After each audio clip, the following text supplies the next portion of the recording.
Exam में हमें खुद ही करना होगा। आप लोग अकेले हो, प्रैक्टिस होनी चाहिए सोचने की। और मैंने एक और क्वेश्चन पूछा था परसों, वो मैं कल आपसे डिस्कस करना भूल गई। किसी ने उसके बारे में सर्च करने की कोशिश की थी?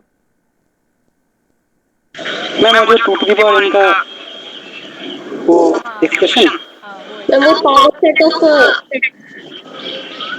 हाँ मैम वो बाइनोमियल एक्सपेंशन होगा 1 plus x whole to the power n का जो एक्सपेंशन होगा उससे x इक्वल टू 1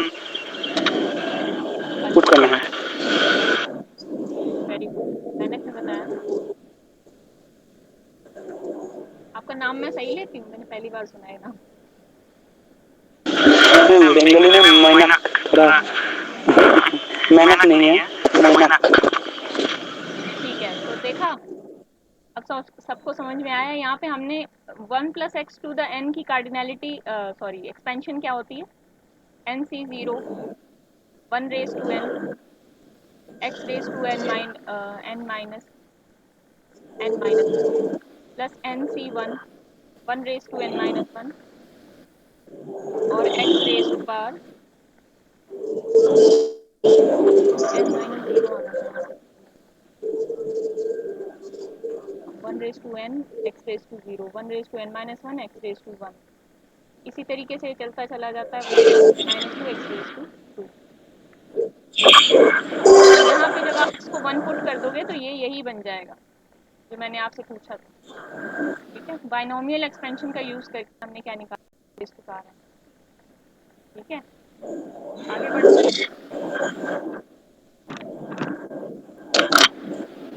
मैम इसका कोई और मेथड भी हो सकता है, मतलब जैसे कि कुछ लैंग्वेज फॉर्म में या डायरेक्ट? आई थिंक निकलेगा तो ज़रूर मेथड। उस वक्त मेरे दिमाग में ये था, तो ये अगर कोई और मेथड से कर सकते हो आप तो उससे भी बता देना मुझे। जैसे एन सी ज़ीरो वन होता है। नॉर्मली जैसे 2 रेज टू पावर n है, तो हम नॉर्मली अगर इस अकॉर्डिंग देखें कि किसी भी एलिमेंट्स के उसके की सबसेट में वो 2 टाइम्स एब्सेंट और प्रेजेंट पॉसिबिलिटी हो सकती है, उस हाँ, अकॉर्डिंग भी सही है, हो सकता है। अगर उतना आपको आता है तो वो तो एक और तरीका था, मैंने आपको बताया नहीं। वो भी तरीका हो सकता है। एक तरीका इसको देखने का ये हो सकता है। चलो नया पेज पे करते हैं।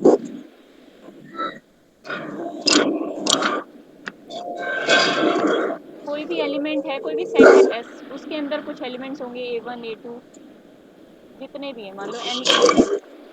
जब आप सबसेट की क्रिएशन कर रहे हो, सबसेट बना रहे हो कोई, ठीक है, या तो ये एलिमेंट उस सेट के अंदर, सबसेट के अंदर आएगा या नहीं आएगा। इसके पास दो ही चॉइस है, या तो ये एलिमेंट सेट के सबसेट के अंदर आएगा या नहीं आएगा, दो चॉइसेस हैं। और ये जो चॉइसेस है ना, ये आपस में इंडिपेंडेंट है। हर एक एलिमेंट के पास n चॉइसेस है और ये चॉइसेस आपस में इंडिपेंडेंट हैं, तो सारी चॉइसेस क्या हो जाएंगी, मल्टीप्लाई हो जाएंगी। तो जितने भी एलिमेंट्स थे सेट के अंदर, कितने थे, n थे। उस सेट के एलिमेंट्स कितने टाइम्स, मतलब ये 2 कितने टाइम्स मल्टीप्लाई हो जाएगा, 2 रेज टू पावर n। मतलब टोटल नंबर ऑफ सबसेट्स आप कितने बना सकते हो, 2 रेज टू पावर n। अगर मान लो फॉर एग्जांपल एक भी एलिमेंट, इसको भी A1 को भी आपने कह दिया सबसेट के अंदर नहीं आएगा, A2 को भी कह दिया नहीं आएगा, AN को भी कह दिया नहीं आएगा, कोई भी एलिमेंट सबसेट के अंदर नहीं आएगा, तो वो कौन सा वाला सबसेट बनेगा, फाई सबसेट बनेगा, जिसको हम इन दो तरीकों से नोट करते हैं, है ना। अगर सारे आएंगे तो वो एस बन जाएगा। तो ये जो तरीका, ये भी सेंस बनाता है। इस तरीके से भी हम कर सकते हैं। ठीक है, ये भी वही परमुटेशन कॉम्बिनेशन वाला तरीका हो गया। या तो ये एलिमेंट आ रहा है या नहीं आ रहा, तो हर एक एलिमेंट के पास दो दो चॉइसेस हैं, और वो कितने टाइम्स हैं, n टाइम्स हैं, तो 2 raise to power n number of total subset बन जाएंगे। ठीक है, आगे बढ़ें। अगर सबको क्लियर है तो आगे बढ़ते हैं, और अगर डाउट रह गया हो तो मुझे बीच में बोल दिया करो। ठीक है, अगर मैं रुक रुक के पूछती रहूँगी तो टाइम भी लगता है, फिर आप लोग बस बैठे करके म्यूट कर। चलो, आज बड़ी लेट लेट आ रहे हैं मुझसे।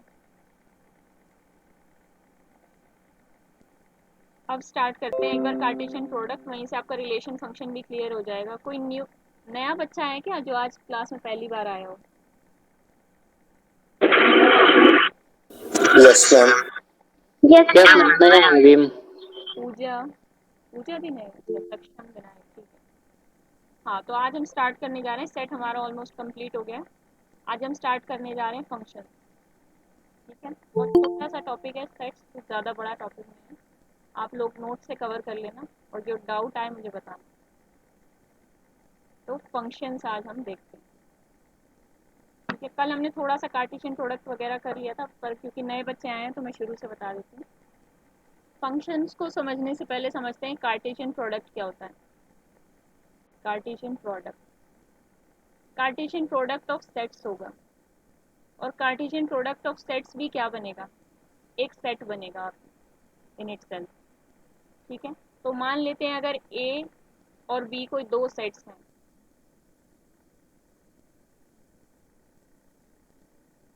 then Cartesian product of A and B is denoted by A cross B and is defined as, कैसे डिफाइन किया जाता है उसे, set of all those ordered pairs AB such that A belongs to A and B belongs to B। यानी अगर आप दो sets की कार्टेशियन प्रोडक्ट कर रहे हो तो उनको ऑर्डर्ड पेयर्स की फॉर्म में लिखोगे, जहाँ पे पहला एलिमेंट पहले सेट से आएगा और दूसरा एलिमेंट दूसरे सेट से आएगा। आप तीन सेट्स की भी कार्टेशियन प्रोडक्ट कर सकते हो, a cross b cross c. तो किस टाइप से हो जाएगा, a b c ordered pair where a belongs to a, b belongs to B and c belongs to c, ठीक है। फॉर एग्जाम्पल अगर ए सेट ले लें हम ए बी, और बी सेट ले लें 1 2 3 4, इन दोनों सेट्स की कार्टेशियन प्रोडक्ट क्या आएगी, ए वन, ए के साथ पहले सबको पेयर अप कर लेते हैं, ए के साथ 1 2 3 4, ठीक है। A one a two a three a four, b one b two b three b four. हर एक एलिमेंट बी, ए सेट का हर एक एलिमेंट बी के हर एक एलिमेंट के साथ पेयर अप हुआ है, मतलब ए कितने टाइम्स पेयर अप हुआ है, 4 टाइम्स। बी कितने टाइम्स पेयर अप हुआ है, 4 टाइम्स। तो पहले सेट की कार्डिनलिटी थी 2, दूसरे सेट की 4। तो ए क्रॉस बी में टोटल नंबर ऑफ एलिमेंट्स कितने आ गए, 8। यानी ए क्रॉस बी की कार्डिनलिटी की अगर हम बात करें तो वो क्या आते हैं, cardinality of A cross cardinality of B, cardinality of A cross B. अगर इन जनरल में और जनरली लिखना चाहूँ इसको तो कैसे लिखूंगी, मान लो हमारे पास n सेट्स हैं, A1 cross A2 cross AN, ठीक है। इसकी कार्डिनलिटी क्या हो जाएगी, cardinality of A1 cross cardinality of A2 dot dot dot cardinality of A। बहुत बेसिक बातें, थोड़ा सा मैं जल्दी कवर करने की कोशिश कर रही हूँ क्योंकि ये सब चीज़ें हम कल डिस्कस कर चुके हैं। फिर भी किसी को बीच में अगर डाउट है तो अनम्यूट करके बता दें, ठीक है। चैट बॉक्स का प्रयोग तभी करना है जब मैं बोलूँ, जब मैं आपसे कोई क्वेश्चन पूछूँ उसका आंसर बोलूँ, क्योंकि मैं चैट बॉक्स नहीं देख रही हूँ उस वक्त, ठीक है। जो नए बच्चे हैं वो इसको समझ लें और अनम्यूट करके पूछें अगर आपका कोई डाउट है, ठीक है। अब थोड़ा बेटर लेवल का एग्जांपल लेते हैं कार्टेशियन प्रोडक्ट का, जो हम बहुत यूज़ करते हैं मैथ्स में, जिसको हम यूक्लिडियन स्पेस के नाम से भी जानते हैं। अच्छा, एक और बात, मैं एक और बात बताना भूल गई आपको। जैसे ए क्रॉस बी में मान लो हमारे पास A1 A2 A1 A2 A3 ऐसे सेट्स आए थे ना, कुछ B3 B4 करके, मैं पूरे नहीं लिख रही हूँ, लास्ट पेज पे थे। तो जो इस सेट के एलिमेंट्स हैं ना, ए क्रॉस बी यानी कार्टेशियन प्रोडक्ट वाले सेट्स के जो एलिमेंट्स हैं, इन एलिमेंट्स को बोला जाता है रिलेशन। इन एलिमेंट्स का स्पेशल नाम है, बस इनको स्पेशल नाम दे दिया गया, वो नाम क्या दिया गया, रिलेशन, ठीक है। हर एक एलिमेंट ए सेट का बी सेट के हर एक एलिमेंट से रिलेटेड है, आप ये भी बोल सकते हो। तो इस सेट के एलिमेंट्स को स्पेशल नाम क्या दिया गया, रिलेशन। तो यही है रिलेशन की डेफिनेशन, ठीक है। फॉर्मल डेफिनेशन अभी मैं नहीं लिख रही, आपको प्रोवाइड कर दी जाएगी। तो ये हो गया रिलेशन। अब हम फंक्शन का डिफरेंस पढ़ेंगे, तब मैं आपको बताऊंगी मेहनत, ठीक है। अब हम देखते हैं एक एग्जाम्पल अच्छा सा। क्या एग्जाम्पल है जिसको हम बहुत यूज़ करते हैं मैथ्स में? Euclidean space. एग्जाम्पल्स तो बहुत सारे हैं, पर अभी रियल में देख रहे हैं तो थोड़े लिमिटेड एग्जाम्पल्स देखेंगे। ठीक है, यूक्लिडियन स्पेस जिसको हम आर एन से डिनोट करते हैं, where R is a set of real numbers. ठीक है, इसको हम, तो अब इसका सेट बिल्डर फॉर्म क्या बनेगी, यानी इसका सेट को कैसे डिनोट करेंगे? R n is equal to set of all those tuples a1 a2 up to so on an such that ai belongs to r is a set of real numbers। अच्छा, real numbers के set को denote करने के लिए हम double बार लगा देते हैं, ताकि ये जो नॉर्मल इंग्लिश का लेटर है आर उससे थोड़ा डिफ्रेंशिएट हो जाए, वहाँ पे कंफ्यूजन ना हो। तो a i belongs to R where i is equal to 1 to n, i varies from 1 to n। ठीक है, बस एज सिंपल एज दैट, यही है आर एन की डेफिनेशन। ठीक है, आर एन हमने यूक्लिडियन स्पेस अपने बैचलर्स में भी पढ़ा होगा और जल्दी आ जाता है सिलेबस में। आर स्क्वायर, आर क्यूब, ये सब जब पॉइंट सेट टोपोलॉजी करोगे ना तो आर स्क्वायर आर क्यूब आएगा। अब आर स्क्वायर का क्या मतलब है? R cross R. R square का क्या मतलब है? आर क्रॉस आर, मतलब 2 टाइम्स आपने कार्टेशियन प्रोडक्ट किए उसकी। ठीक है, तो जितनी पावर है आर के ऊपर उतने टाइम्स हमने कार्टेशियन प्रोडक्ट। ठीक है, अब आगे बढ़ते हैं। कोई डाउट हो तो आप लोग बीच में पूछ लेना। ओके, तो ये हो गया हमारा रिलेशन, हमें पता चल गया, एग्जाम्पल्स पता चल गया। मैं एक एग्जाम्पल ले लेती हूँ छोटा सा, कि बाय मतलब ग्राफिकली आप कैसे डिनोट करोगे। आपको कोई दे रखा है कार्टेशियन प्रोडक्ट, उसको ग्राफिकली अगर आप डिनोट करना चाहते हो तो कैसे करोगे?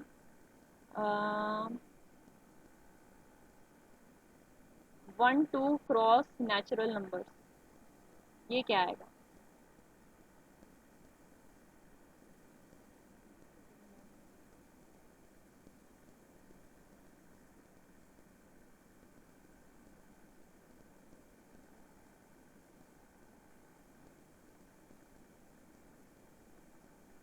इसको हम ग्राफिकली देखना चाहते हैं, क्या आएगा? 1 2 पॉइंट्स, आप देखो जो पहला सेट है उसको हॉरिजॉन्टल लाइन पे ले लो। ठीक है, जैसे हम यहाँ एक्स एक्सिस लेते हैं तो ये 1 2 पॉइंट्स के लिए हॉरिजॉन्टल लाइन कंसीडर करते हैं। 1 और 2 मैंने प्लॉट कर लिए। ठीक है, ऊपर आपको क्या लेने हैं? क्रॉस किसके साथ करना है? नेचुरल नंबर्स के साथ, उसको आप वर्टिकल लाइन से रिलेट कर लो और इसको हॉरिजॉन्टल लाइन। ठीक है, अब ऊपर नेचुरल नंबर्स होंगे 1 2 3 4, अब ये चलते चले जाएंगे इनफाइनाइट टाइम। ठीक है, तो 1 किस किस के साथ पेयर अप होगा? 1 हर एक नेचुरल नंबर के साथ पेयर अप होगा। तो ये पॉइंट आएगा, ये पॉइंट आएगा, ये पॉइंट आएगा, ये आएगा, ऐसे ही इनफाइनाइट पॉइंट्स आएंगे ऊपर की तरफ। ये आएगा, ये आएगा, ये आएगा, ऐसे इनफाइनाइट पॉइंट्स आते जाएंगे ऊपर की तरफ। तो ये जो पॉइंट्स बन जाएंगे ये डिनोट कर रहा मैम है। एक बार दोबारा रिपीट कर दो, नेटवर्क प्रॉब्लम हो गया था मैम। ये वाला एग्जाम्पल या इससे पहले कुछ? बाकी लोगों को तो आवाज आ रही है ना मेरी? यस इसने हाँ मैम। क्या आप क्या जानना चाहते हैं, ये वाला एग्जाम्पल है इससे पहले कुछ नहीं समझ में आया? ये वाला एग्जांपल मैम। अच्छा, मैंने कहा कि ये कार्टेशियन प्रोडक्ट मैं लेना चाहती हूँ, मैं किन्हीं भी सेट्स की कार्टेशियन प्रोडक्ट ले सकती हूँ। इन सेट्स में पहला सेट है फाइनाइट सेट 1 2 और दूसरा सेट है नेचुरल नंबर्स का सेट। ठीक है, अगर किसी को बीच में कहीं कुछ लगता है ना कि मैं गलत कर रही हूँ, हो सकता है मैं गलत भी कर दूँ, तो मुझे टोक दिया करो कि मैंने ये पॉइंट इधर ले लिया, गलत ले लिया है। ठीक है, एक्टिव रहा करो क्लास में, टीचर भी कभी कुछ गलत पढ़ा सकता है। कल मैंने 1 2 चीज़ें गलत लिख दी थी, कई बच्चे तो सोते रहते हैं, जो करा रही है सब ठीक है। ठीक है, तो पहला सेट हमने क्या लिया है? फाइनाइट सेट 1 2, दूसरा सेट लिया है सेट ऑफ नेचुरल नंबर। अब मैंने कहा कि पहला जो सेट है जो पहले नंबर पे लिखा है उसको हॉरिजॉन्टल लाइन पे प्लॉट करेंगे हम। ठीक है, हॉरिजॉन्टल एक्सिस पे प्लॉट करेंगे, और जो दूसरा सेट लिया है उसको वर्टिकल एक्सिस पे प्लॉट करेंगे। तो पहले सेट में पॉइंट्स क्या क्या है? 1 2, तो यहाँ पे है 1, यहाँ पे है 2। ठीक है, नेचुरल नंबर्स लेने हैं दूसरे सेट के लिए, तो नेचुरल नंबर्स क्या होंगे 1 2 3 4 5 और ये ऊपर तक इनफाइनाइट तक चला जाएगा। तो पहला 1 किस किस के साथ पेयर अप होगा, 1 हर एक नेचुरल नंबर के साथ पेयर अप होगा, तो क्या बनेगा 1 1, ये पॉइंट बन गया 1 1 1 2 1 3 1 4, इसी तरीके से ये चला जाएगा इनफाइनाइट। इधर क्या बनेगा 2 1 2 2 2 3। तो बस ये इनफाइनाइट जो ऑर्डर्ड पेयर्स है ना, ये पॉइंट्स आएंगे बस, ये बस ये पॉइंट्स का सेट आ जाएगा 2 4, यही बन जाएगा हमारा ये वाला कार्टेशियन प्रोडक्ट का सेट। अब क्लियर विनायक? Yes ma'am. ठीक है, ये क्वेश्चन जल्दी फटाफट करके दिखाओ, उसके बाद हम फंक्शंस पे मूव करेंगे।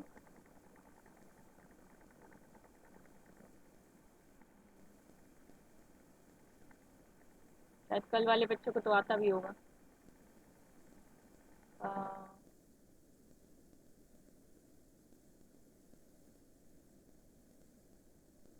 ये बता दो चलो, या फिर ये बता दो क्या आएगा ये, मतलब ग्राफिकली मुझे थोड़ा आइडिया दे दो, दिखा तो सकते नहीं हो, ग्राफिकली मुझे आइडिया चाहिए इसका, ये क्या बनेगा।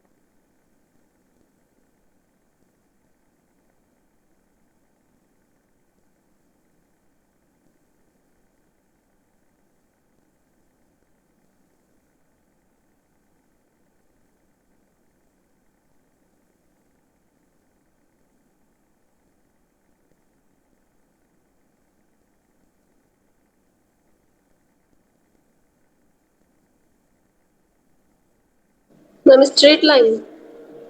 कैसी, वर्टिकल, हॉरिजॉन्टल या ओब्लिक, कैसी, कहाँ से कहाँ तक?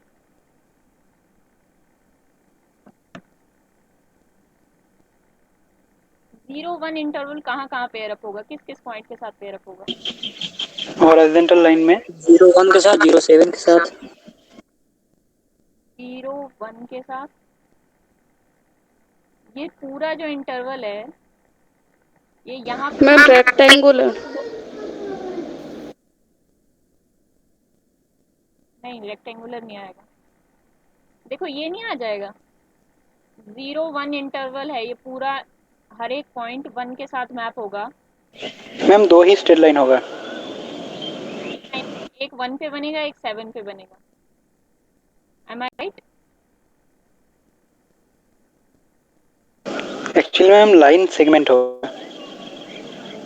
लाइन सेगमेंट है ना ये, यहाँ से यहाँ तक 0 से 1 और ये 0 से 7।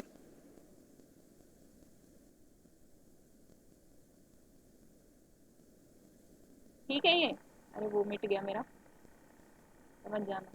Yes ma'am. ठीक है ना, ये दो लाइंस बनेंगी, लाइन सेगमेंट 0 से 1 के बीच में, एक 1 पे बनेगी, एक 7 पे बनेगी। किसी को अभी भी डाउट हो तो पूछ लो, ये आगे बढ़ने के बाद फिर डाउट डाउट ही रह जाता है। मैम समझा दो एक बार ये कैसे आया। क्या है 0, पहला यहाँ पे क्या लोगे आप, यहाँ पे x लोगे, यहाँ पे y लोगे। मैं इसको एक्स वाई एक्सिस की फॉर्म में ही आपको समझा देती हूँ।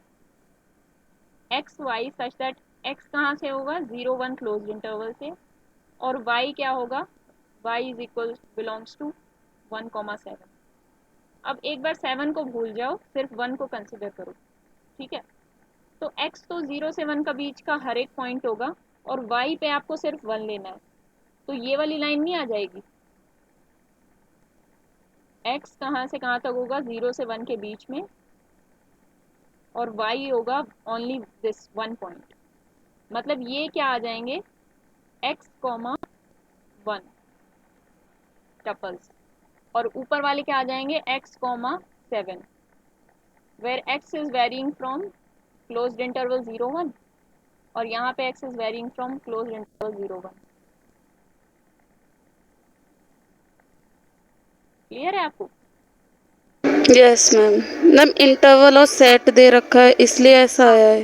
हाँ, ये इंटरवल दे रखा है ना, ये लाइन क्यों बनी है, इस इंटरवल की वजह से बनी, क्योंकि ये कंप्लीट 0 से 1 के बीच के सारे पॉइंट्स दे रखे हैं। ये जो मैम अगर ये इंटरवल की जगह सेट ही होता तो फिर कैसा बनता ग्राफ?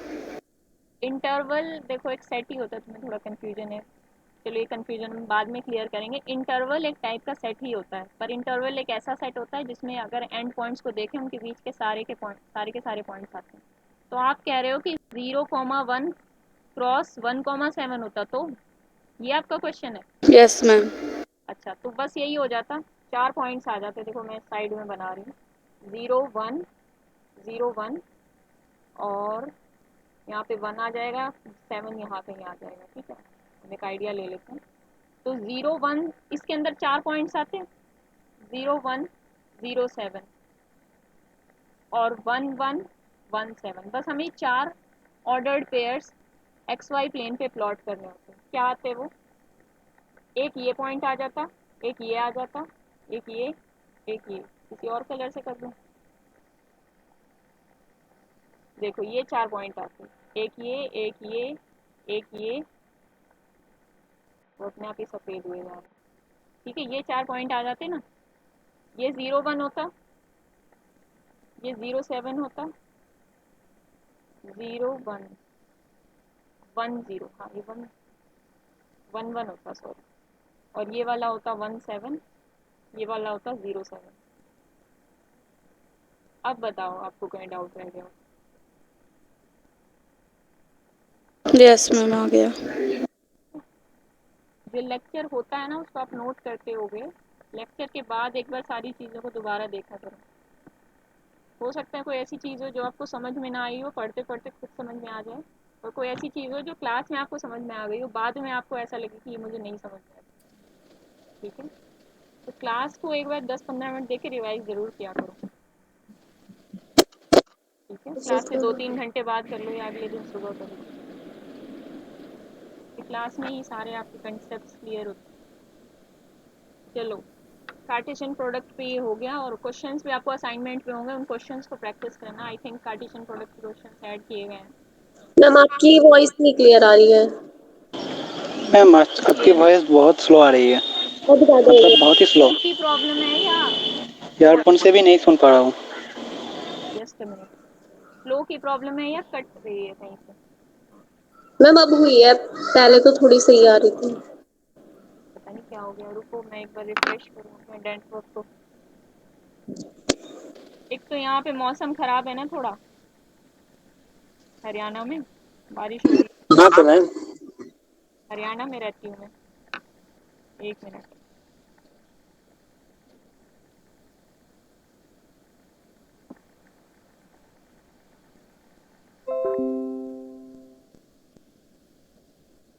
कुछ बेटर है अब? मैं थोड़ा और तेज बोलने की कोशिश करूँगी अगर कम आ रही है तो, या बहुत ही कम आ रही है।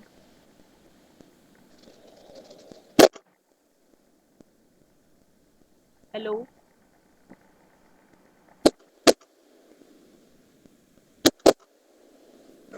Yes ma'am. थोड़ी बेटर आई? No yes ma'am. Ma'am. No ma'am, धीरे ही आ रही है। क्या करें, ये लैपटॉप इसी तक कर रखी। अच्छा, एक बार मैं स्टार्ट करती हूँ, अगर धीरे आ रही है तो फिर देखते हैं, कुछ समझ में आ रहा है तो ठीक है, बता देना बीच में।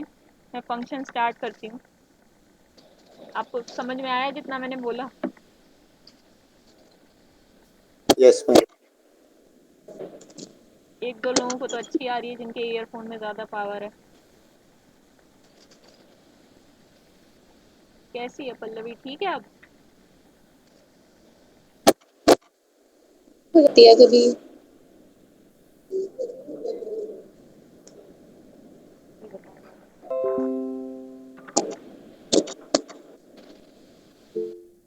एक बार करते हैं स्टार्ट, अगर दिक्कत ज़्यादा आएगी तो फिर नहीं हो पाएगा, क्या करें।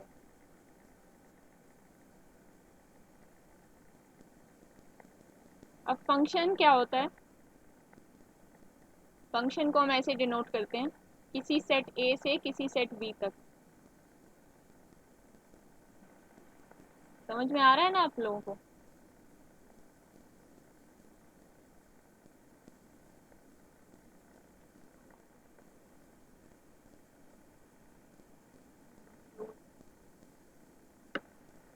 Hello, yes ma'am. Yes, ma'am. चलो ठीक है, मेहनत कह रहे हैं, आवाज़ ही नहीं आ रही है।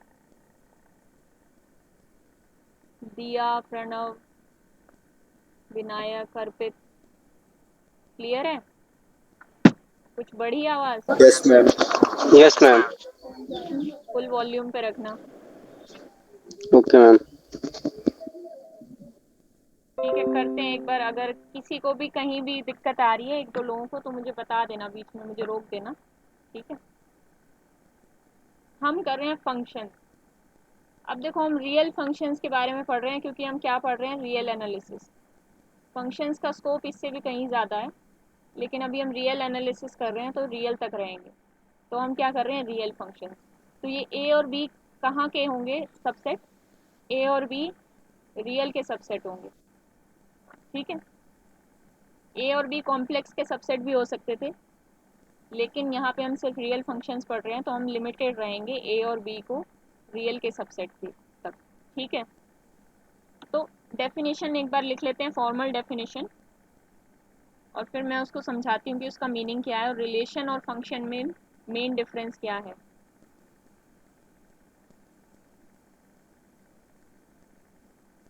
मैंने कहा आपको आवाज़ आ रही है? हाँ मैम, आ रही है। चलो ठीक है, एटलीस्ट मैं तो बड़ा परेशान हो गई। अब function F from a set ए, कल मैंने थोड़ी अलग डेफिनेशन लिखवाई थी, पर आज जो मैं लिखवा रही हूँ ये ज़्यादा जनरल है और ज़्यादा अंडरस्टैंडेबल है, ठीक है? Function from a set A to a set B is a rule. Function क्या है? किसी कोई एक मतलब रूल है, पर्टिकुलर रूल, जिसके हिसाब से हम चलते हैं। Rule of correspondence. कॉरेस्पॉन्डेंस का मतलब एक एलिमेंट इधर से उठाया, उसको किसी एलिमेंट के साथ जोड़ दिया, कॉरेस्पॉन्डिंग, ठीक है? कॉरेस्पॉन्डेंस का मतलब ये हो गया which assigns each element x belongs to a unique a uniquely determined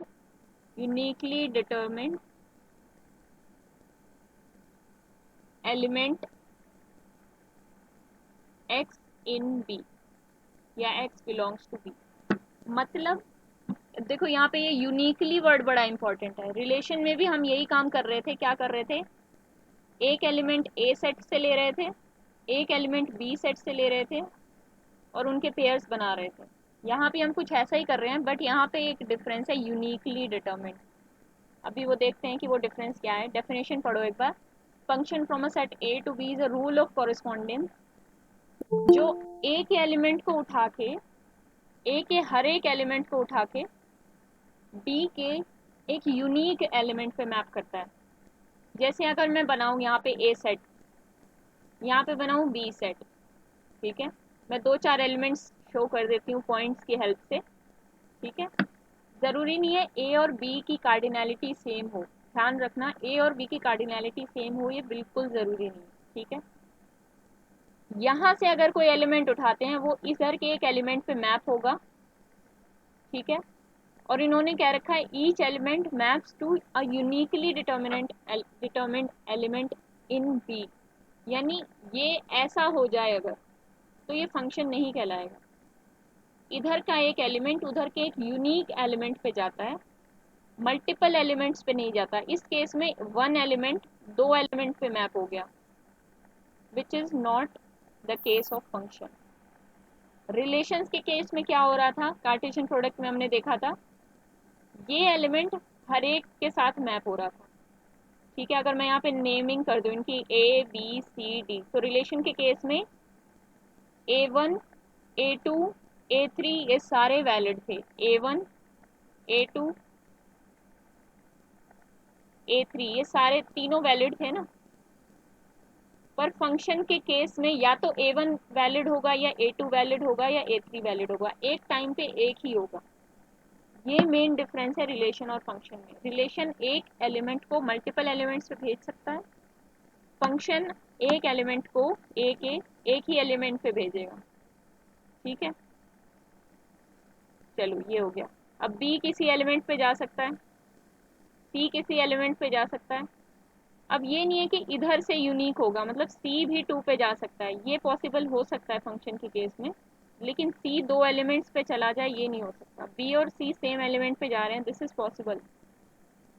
D भी 2 पे ही चला जाए, ये भी पॉसिबल है, लेकिन ये नहीं हो सकता कि डी 2 पे भी चला जाए, 3 पे भी चला जाए, 1 पे भी चला जाए। बस ये मेन डिफरेंस है रिलेशन और फंक्शन में, और कुछ नहीं।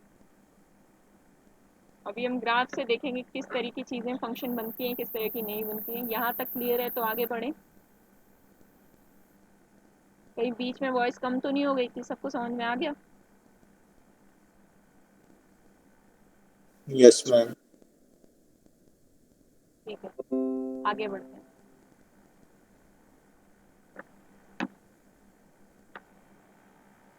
अब एग्जाम्पल लेते हैं फंक्शन का कुछ। मैं एक फंक्शन डिफाइन करती हूँ आर से आर तक, रियल नंबर से रियल नंबर्स तक, हमारी मैक्सिमम डोमेन। और अच्छा, एक और चीज़ आपको बताना रहेगी।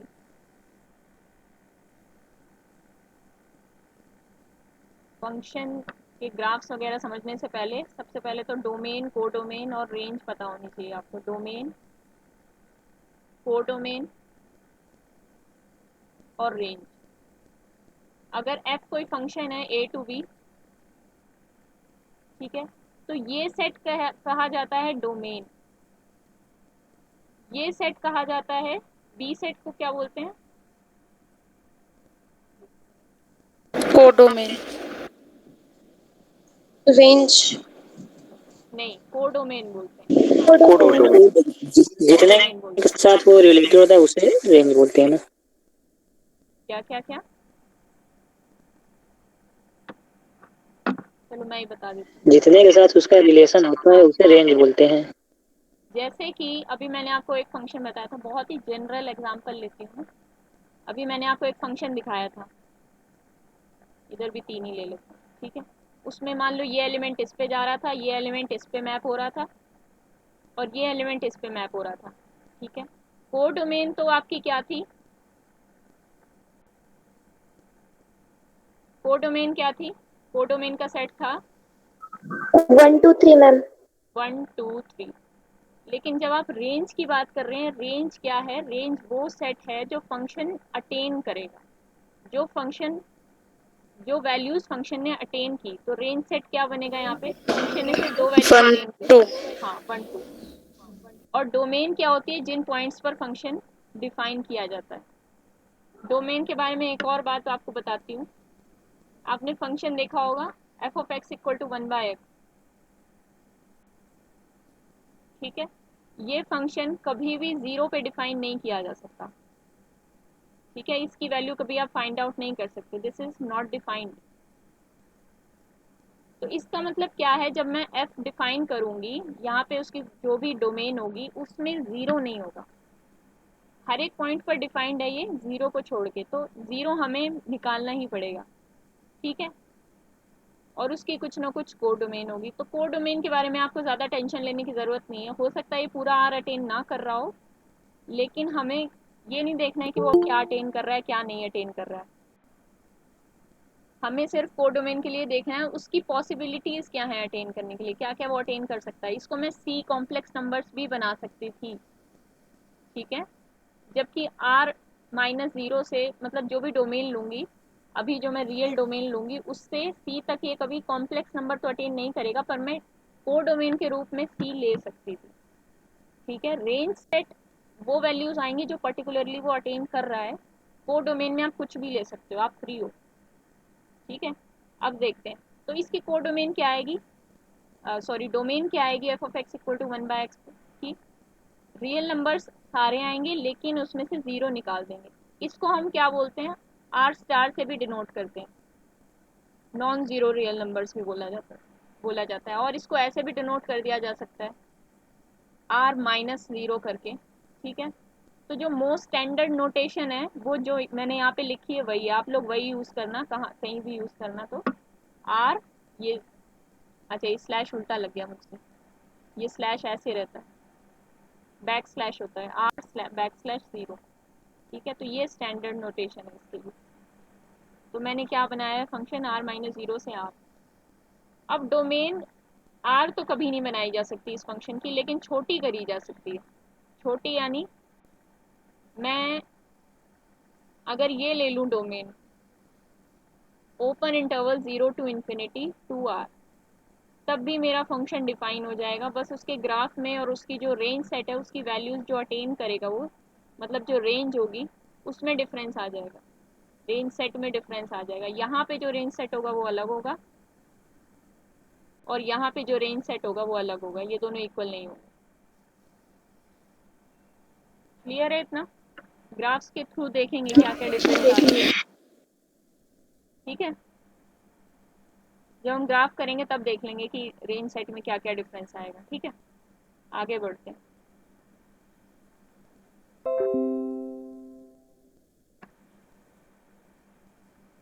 अच्छा, एक एग्जांपल, बिल्कुल बेसिक सा एग्जांपल।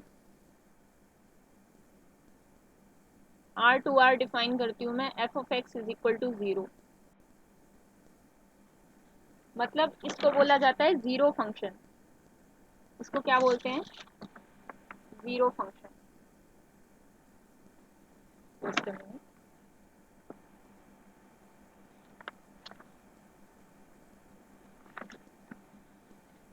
अब अगर इसका ग्राफ हम बनाना चाहें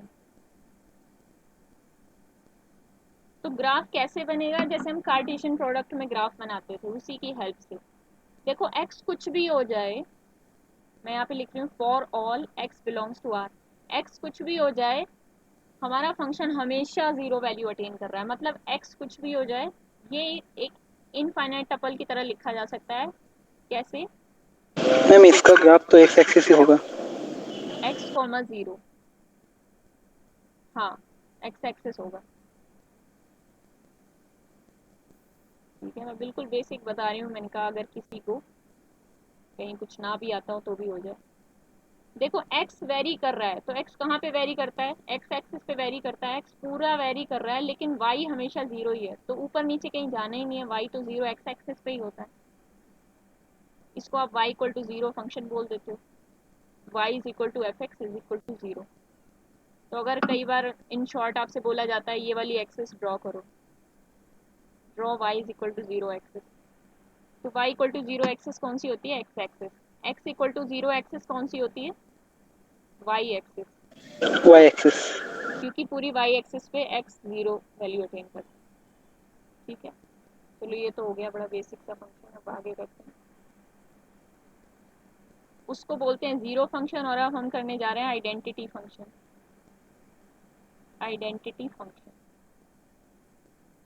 आइडेंटिटी फंक्शन डिफाइन करते हैं, आर टू आर डिफाइन कर सकते हैं क्योंकि इसको कहीं भी प्रॉब्लम नहीं होगी। तो किस तरीके से डिफाइन किया जा सकता है? F x is equals to x for all x belongs to R. अब ये for all x belongs to R क्या मतलब होता है? ये जो आर होता है ना, ये डोमेन सेट होता है। ठीक है, हर एक डोमेन के इस पॉइंट के लिए ये डोमेन का पॉइंट है, आपको ये पॉइंट्स मिल रहे हैं, ये रेंज का पॉइंट। ठीक है, तो इसका ग्राफ किस तरीके से होगा? ओरिजिन से लाइन जाएगी। ओरिजिन से पास होगी लाइन। क्यों पास होगी? क्योंकि 0 पे वो 0 वैल्यू अटेन करेगा, 1 पे 1 अटेन करेगा, 2 पे 2 अटेन करेगा। तो ऑब्वियसली ये लीनियर फंक्शन है तो ये एक स्ट्रेट लाइन बनेगी। हमें सिर्फ 2 पॉइंट्स भी पता चल जाएं तो भी हम इसको ड्रॉ कर सकते हैं। ठीक है, मम्मी गेट बंद कर देना ज़रा। ये पॉइंट्स 2 भी पता चल जाए तो भी हम इसको ड्रॉ कर सकते हैं। तो हमने ड्रॉ कर लिया, ये बन गई पूरी डायगोनल लाइन एक्सिस। ठीक है, अभी बिल्कुल बेसिक चल रहा है। अगर कांस्टेंट फंक्शन की बात करें, कांस्टेंट फंक्शन नाम से ही लग रहा है कि एक कांस्टेंट है, मतलब वो थ्रू आउट कांस्टेंट है। ये भी आर टू आर डिफाइन किया जा सकता है। वो बात अलग है कि ये इस कोडोमेन की अपनी सारी वैल्यूज अटेन नहीं करेगा। क्यों? क्योंकि ये इस तरीके से कुछ डिफाइंड होता है, f x is equal to k for all x belongs to domain. Domain यानी जो भी आपकी डोमेन दी गई है। तो इसका ग्राफ अगर बनाएंगे आप तो क्या होगा? y is always equal to k। मान लो k कोई भी ये पॉइंट है, ठीक है, x कुछ भी हो सकता है, y हमेशा k है। सॉरी, कहाँ पे डिनोट कर दिया मैंने, y एक्सिस पे डिनोट करना होगा ना, ये y है, ये x है। x कुछ भी होगा, मतलब x पूरा वेरी करेगा through out the real line, ठीक है, डोमेन R है, लेकिन y हमेशा कांस्टेंट k रहेगा। मान लो ये k है, तो x वेरी कर रहा है और y कांस्टेंट रहेगा, तो ये आपका ग्राफ बन जाएगा एफ एक्स इक्वल टू के का। ग्राफ्स में अभी तक यहाँ तक किसी को कोई दिक्कत है तो बताओ, आगे हम थोड़ा सा लेवल अप करने वाले हैं ग्राफ्स का।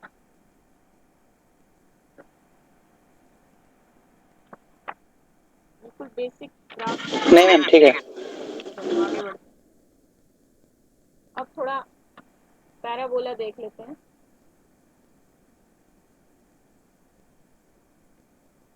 y equal to x square का ग्राफ अगर आपको ड्रॉ करना होगा तो कैसे करेंगे? सबसे पहले तो डिफाइन करो, कहाँ से कहाँ तक डिफाइन होगा। R टू R ही डिफाइन हो जाएगा, ठीक है। डोमेन में भी आप कुछ भी रख सकते हो इसके अंदर, ये डोमेन है, ये वाले पॉइंट्स कहाँ से आ रहे हैं, डोमेन से। ये जो भी पॉइंट अटेन होंगे ये रेंज होगी आपकी, और ये कहाँ से बिलोंग करेंगे, R से बिलोंग करेंगे, यानी कोडोमेन से। कोडोमेन का सबसेट होगी। Range is always a subset of codomain.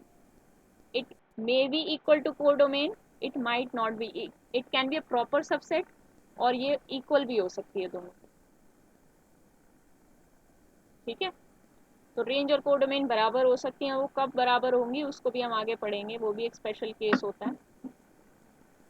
तो अब हमें ड्रॉ करना है y equal to x square. X square का ग्राफ कैसे, x को आप कुछ भी रख लो, मैंने कहा x को 0 रखो, एक टेबल बना के देख सकते हो आप, आइडिया लग जाएगा।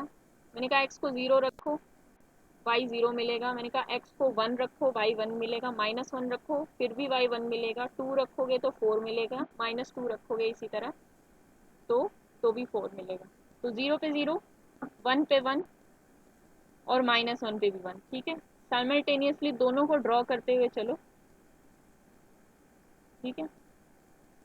अब देखो थोड़ा बहुत तो आइडिया हर ग्राफ का होता ही है हमें, कहीं मैं इसको स्ट्रेट लाइन ड्रॉ करने लग जाऊं ऐसा नहीं होगा, कहीं ना कुछ आइडिया तो रहता ही है। 2 के लिए आपके पास 4 वैल्यू आएगी, ठीक है। तो ये इस तरीके का कुछ कर्व बन जाएगा, ये यहाँ से कर्व बन जाएगा, ठीक है। अब देखो जो ग्राफ इधर बन रहा था लेफ्ट हैंड साइड, क्या बोलूँ इसको, right hand side of y axis पे, वही graph left hand side of y axis पे, left hand side of x axis पे बन रहा है। ऐसा क्यों, क्या इसका कोई तरीका है देखने का? अब तो मैं आपको नई टर्म्स बताती हूँ।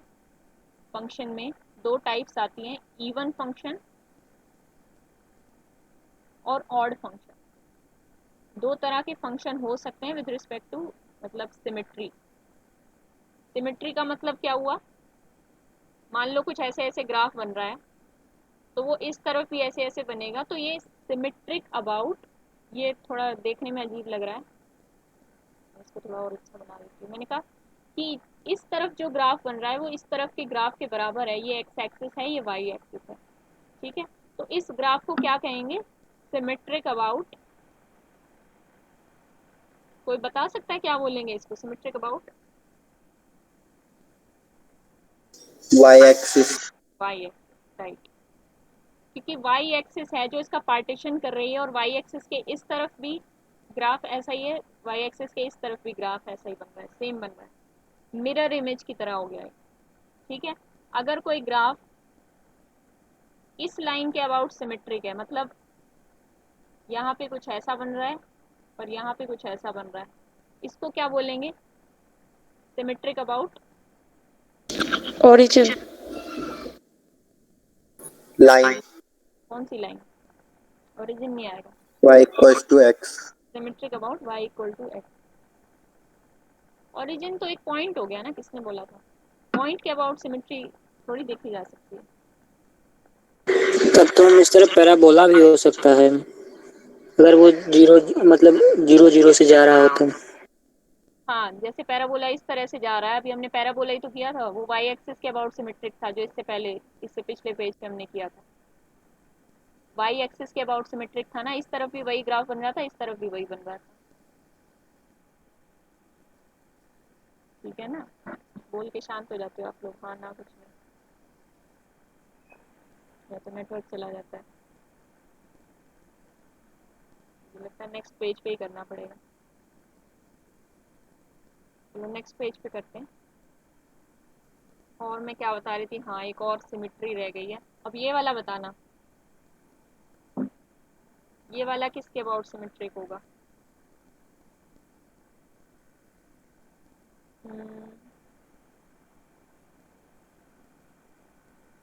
फटाफट बताओ।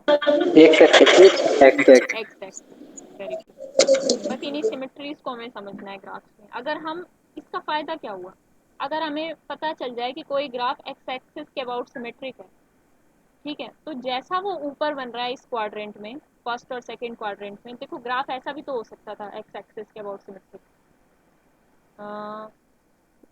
मान लो कुछ ऐसे शुरू होता और यहाँ पे नीचे ऐसे जाता, मतलब सिमेट्रिक हो जाता, थोड़ा देखने में अजीब सा लग रहा है।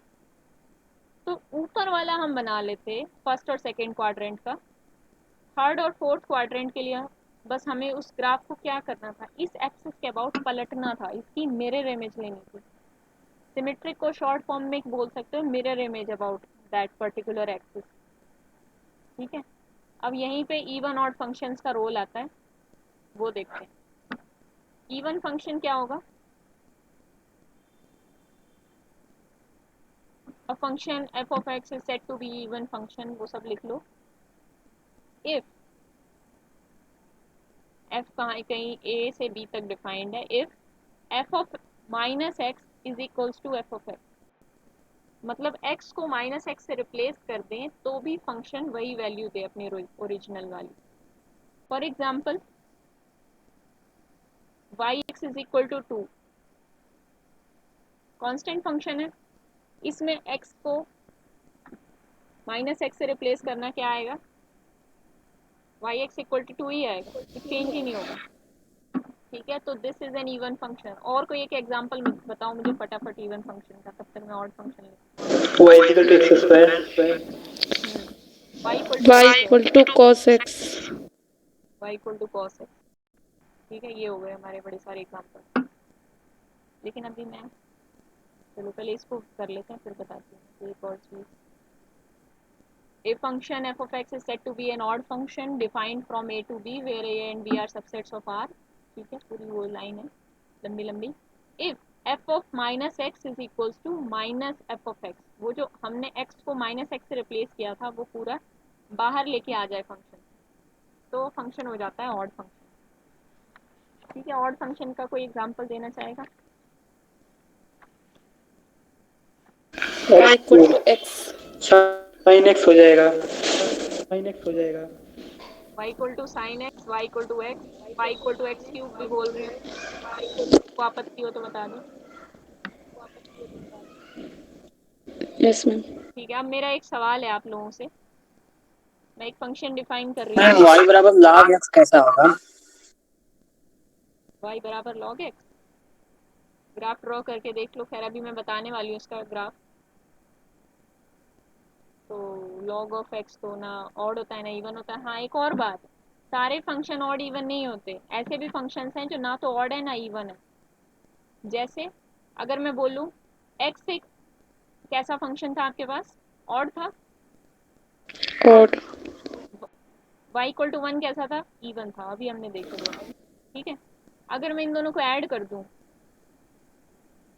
तो ये बनेगा x प्लस 1 फंक्शन। क्या ये ऑड है, इवन है, क्या है? odd है मैम। ऑड है। और कोई कुछ यस बता, मैम। इवन तो नहीं है।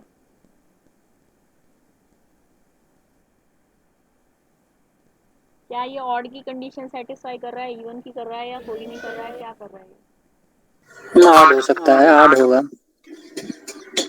अच्छा, मतलब आप लोग पेन नहीं उठाते हो इसका मतलब। y ऑफ माइनस एक्स क्या मैम था? ऑड भी नहीं है और इवन भी नहीं है। ये समझदार बच्चा है। अच्छा मेहनत है। y of minus x plus 1 आ गया, which is not equal to y of x, neither equal to y of minus x. Pen उठाया करो भाई, पेन और पेपर लेके बैठते हो ना। फिर आराम से लेट के लेक्चर देखते। But ma'am sum of odd in even function तो ऑड होता है ना, इसमें क्यों सेटिस्फाई नहीं कर रहा है? ऐसा तो कोई रिजल्ट नहीं है, अभी हमने सामने देख लिया। रिजल्ट ऐसा होता है sum of two odd functions is odd, sum of two even functions is even. ठीक है, यहाँ पे एक बार मैं लिख देती हूँ, और मैं चाहती हूँ आप लोग ये कल मुझे प्रूव करके लाएं। बहुत ही कम लोग आप में से प्रूव करते हैं, पर फिर भी या तो प्रूव करके लाओ या कल 4 बजे के बाद ग्रुप में भेज देना, ताकि तब तक बाकी लोग भी ट्राई कर लें। एक बंदा भेज देता फिर दोबारा दूसरा कोई भेजता नहीं। कल शायद कोमल ने भेजा था, उसके बाद किसी ने कुछ नहीं भेजा। तो कल 4 बजे तक या तो इसका प्रूफ ग्रुप में भेज देना या मुझे फेस टू फेस आके कल बताना। सम ऑफ टू, अभी भी किसी को आता है तो बोलने की ज़रूरत नहीं है, अपने अंदर रखो। Sum of two odd function is odd, और वही सम ऑफ टू इवन ये फंक्शन। उसे आर्गुमेंट से प्रूफ करेंगे या एग्जांपल के थ्रू प्रूफ कर दें? एग्जाम्पल के थ्रू आप कोई चीज़ प्रूव नहीं कर सकते, एग्जाम्पल के थ्रू आप डिसप्रूव कर सकते हो।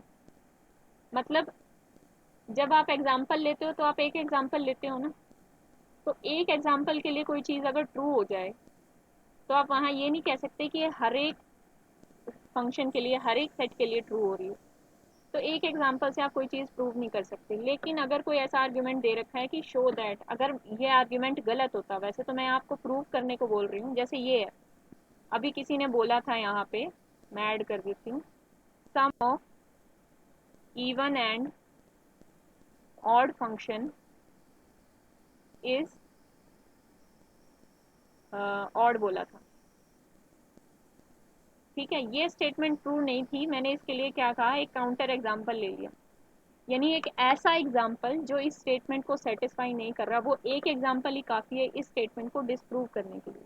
एग्जाम्पल से आप डिसप्रूव कर पाए, पर एग्जाम्पल से आप प्रूव नहीं कर सकते। क्लियर है ये बात? प्रूफ राइटिंग में एग्जाम्पल्स का यूज़ नहीं किया जा सकता, डिसप्रूव करने में आप बिल्कुल कर सकते हो। ये जो काउंटर एग्जाम्पल्स वाली बात है, डिसप्रूव करने वाली बात, ये तो आपके एग्जाम में बहुत हेल्प करेगी। ठीक है, आपके पास सफिशिएंट नंबर ऑफ एग्जाम्पल्स होनी चाहिए किसी बात को डिसप्रूव करने के लिए। एटलीस्ट प्रूफ तो आप नहीं कर सकते, ठीक है, प्रूफ करने के लिए हल्का फुल्का प्रूफ का आइडिया होना चाहिए। क्लियर है सबको?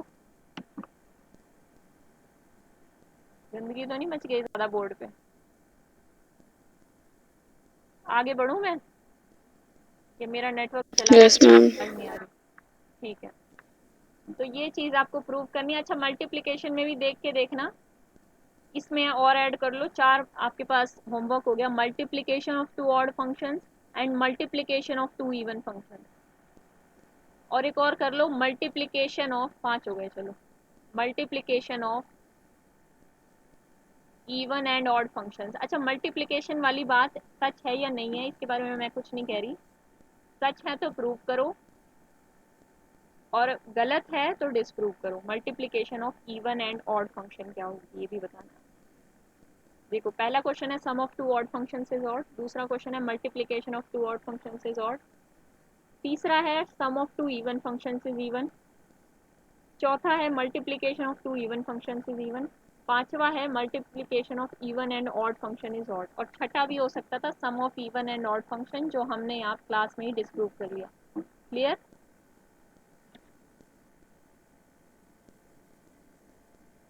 आगे बढ़े, सबने नोट कर लिया होगा I think. Multiplication of two odd function is always even.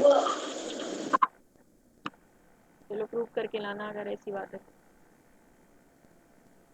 हम्म, अच्छा, एक फंक्शन दे रही हूँ, बताना ऑड है कि इवन है या कुछ भी नहीं है।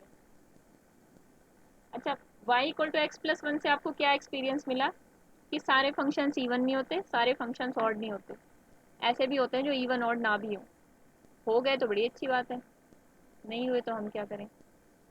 अब देखो, एक फंक्शन ले रही हूँ मैं, यहाँ से यहाँ तक डिफाइन कर रही हूँ, zero closed interval 0 to infinity से r तक, f of x is equal to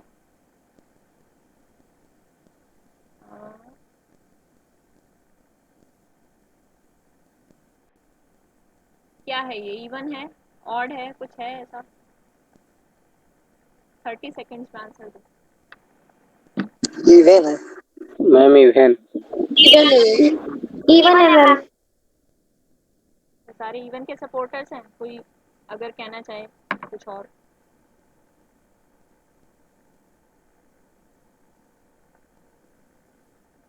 सोच लो एक बार। मैम -x तो नहीं ले सकते क्योंकि डोमेन में जीरो पे नहीं होगा दिखाई। हाँ और तो इवन ही होगा ना। हाँ हाँ, और कोई कुछ बोल रहा है नहीं, सक्षम? हम बता नहीं सकते हैं इवन और ऑड। मैम जीरो पे पॉजिटिव नहीं होगा। किस छोड़कर बाकी पे इवन होगा। हाँ, अगर आप 0 पे चेक कर रहे हो तो बात अलग है, लेकिन एक बात बोली थी मैंने, f of x is equal to minus f of x या f ऑफ माइनस एक्स, जो भी थी डेफिनेशन, ये फॉर ऑल x होल्ड करनी चाहिए। बोला था कि नहीं? For all x belongs to, sorry, domain. D को मैं डोमेन से बोल रही हूँ, यहाँ पे माइनस आना था। हाँ, मैंने क्या बोला था, जो भी आप इवन ऑड की कंडीशन चेक कर रहे हो हर एक x के लिए होल्ड करनी चाहिए। तो आपके पास 0 अकेला पड़ा है जिसपे प्लस माइनस की कंडीशन चेक कर सकते हो, तो बात पूरी तरह यहाँ पे नहीं बनेगी। अब किसी ने यहाँ बोला कि हम इस डोमेन में क्या डाल सकते हैं, f ऑफ माइनस एक्स। अगर f ऑफ 1 देख रही हूँ मैं तो वो 1 आएगा, f ऑफ माइनस 1 डाल सकती हूँ? क्या ये डिफाइंड है? नहीं मैम, ये डिफाइंड ही उसका नहीं है। इंटरवल नहीं है। यस, डोमेन जितनी आपको गिवन है उतना ही आपको रिस्ट्रिक्ट होना पड़ेगा।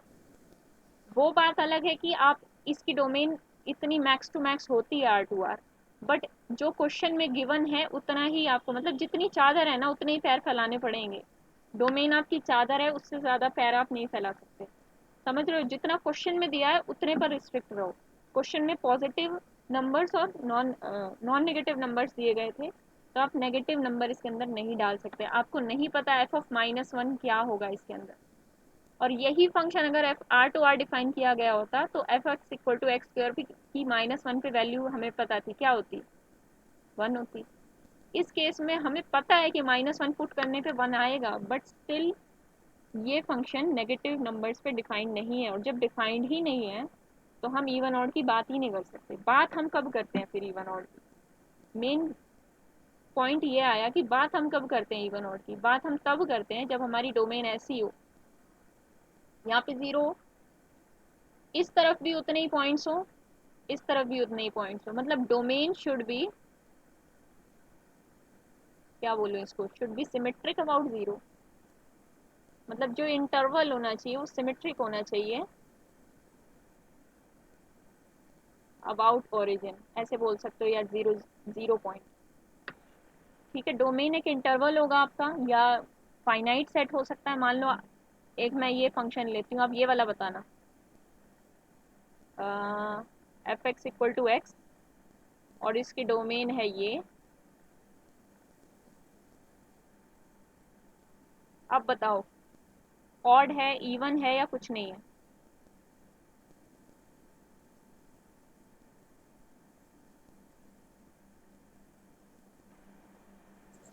मैम ना तो ऑड है ना इवन है।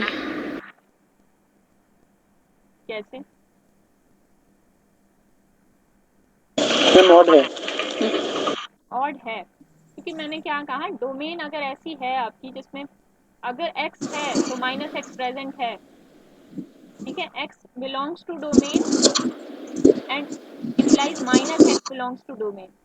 अगर ये कंडीशन है डोमेन में तो आप इवन आउट चेक कर सकते हो। यहाँ पे 1 था तो 1 के साथ -1 भी तो प्रेजेंट था। अब यहाँ पे आप इवन आउट चेक कर सकते हो, 1 और -1 पे सेम वैल्यू, सॉरी 1 और -1 पे उस तरीके से वैल्यू दे रहा है ऑड फंक्शन की तरह, तो ये ऑड फंक्शन हो जाएगा। क्लियर है? मैम कंडीशन ये होगी। हाँ बोलो। मैम ऑड की डेफिनेशन तो ये होती है ना कि f of minus x equal to minus f of x होना चाहिए फॉर एवरी एक्स के लिए, बट 1 के लिए थोड़ी ना होगा ये -x। पुट करके देख लो क्या आएगा। एफ ऑफ 1 क्या आएगा? हो तो रहा है। एफ ऑफ -1 क्या आएगा? -1। और -1 को क्या लिख सकती हूँ मैं? माइनस ऑफ 1 क्या था, ऊपर से पुट कर दो, 1 की जगह क्या पुट कर दोगे, F of 1, F of -1 F of 1 के बराबर आ गया, और 1 ही हमारी डोमेन में है, तो ये for all x belongs to domain, मतलब 1 और -1 ही है। -1 के लिए सिमिलर पैटर्न में आप शो कर सकते हो, 2 ही पॉइंट्स हैं डोमेन में, तो हमने शो कर दिया ऑड फंक्शन है।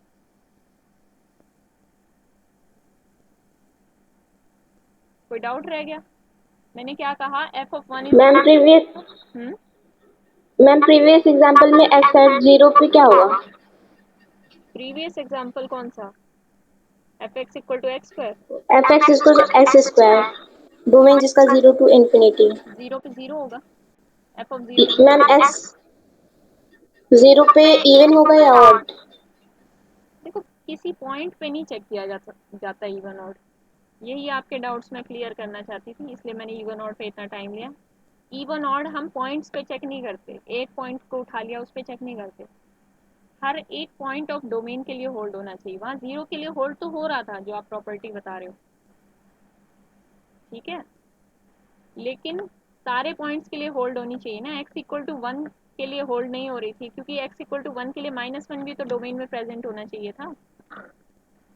यस मैम, तो इसको कह देंगे सीधे neither odd neither even.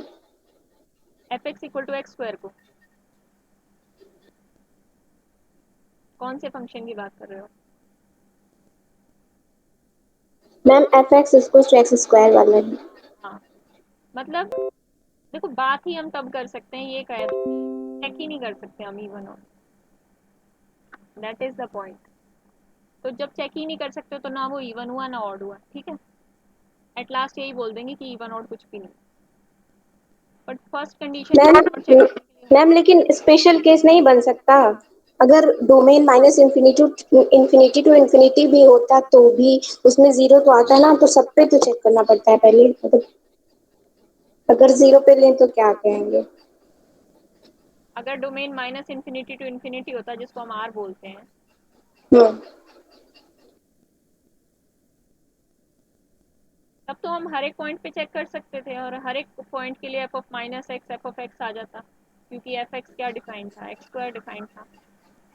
Ma'am इसमें भी तो 0 हो गया है, तो मैम 0 पे क्या 0 कहेंगे? 0 इज नॉट अ प्रॉब्लम, 0 वहाँ भी प्रॉब्लम नहीं था, 0 यहाँ भी प्रॉब्लम नहीं है। प्रॉब्लम पता है क्या है, वहाँ डोमेन ये थी, वहाँ पे हमारे पास 1 था, देखो यहाँ पे साइड में देखना,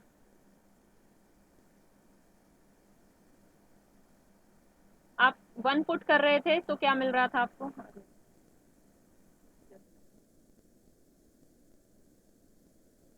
1 पुट कर रहे थे तो 1 मिल रहा था, ठीक है।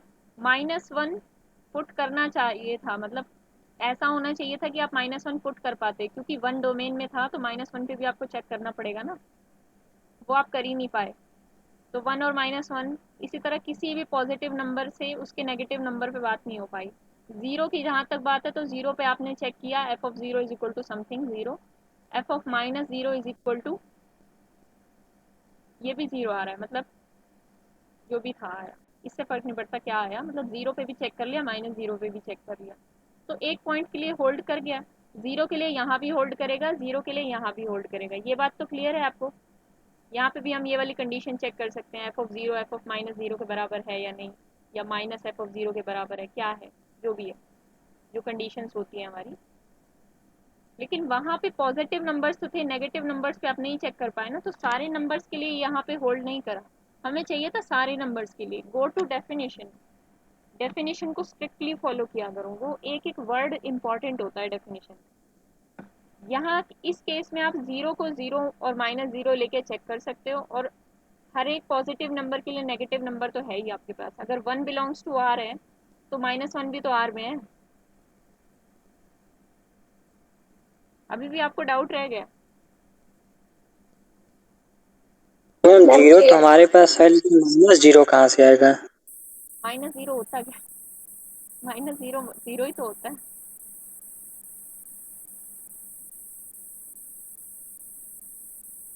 आप लोग इसको थोड़ा और सोचना, अगर क्लियर ना हो तो कल मेरे से पूछना। 0 को किसी चीज़ की ज़रूरत ही नहीं है, 0 सेल्फ सफिशिएंट है, 1 को -1 की ज़रूरत है, 2 को -2 की ज़रूरत है, 0 को किसी चीज़ की ज़रूरत ही नहीं है। 0 और -0 तो बराबर ही होते हैं। ठीक है, एक बार फिर से सोच, ऐसा कोई और है जिसको मतलब ये बात जो एक दो बच्चे पूछ रहे हैं और भी किसी को क्लियर ना हो रही हो, तो फिर हम इस पर और टाइम लगाएं। किसी को क्लियर है ये चीज़? हाँ मैम, क्लियर। बोलो आप, जिसको क्लियर नहीं है एक बार वो दोबारा जाके देखना, कल क्लास से 10 मिनट पहले आके फिर से हम इसको डिस्कस कर लेंगे, क्योंकि अगर हम अभी इस पे लगे टाइम और ज़्यादा निकलेगा। ठीक है, आप, मुझे श्योरिटी है आप इसको दोबारा देखोगे तो आपको समझ में आ जाएगी ये बात। डेफिनेशन को मेन सबसे पहले पढ़ना, डेफिनेशन के अकॉर्डिंग जो कंडीशंस है फिर उनको चेक करना। ठीक है, ये बात आगे के लेवल की थी, पर मुझे लगा कि बात बताना ज़रूरी है आपको, डोमेन वाली, ये तो बहुत बच्चे कंफ्यूज हो जाते हैं। तो अगर आपसे आगे से पूछा जाए f x equal to x square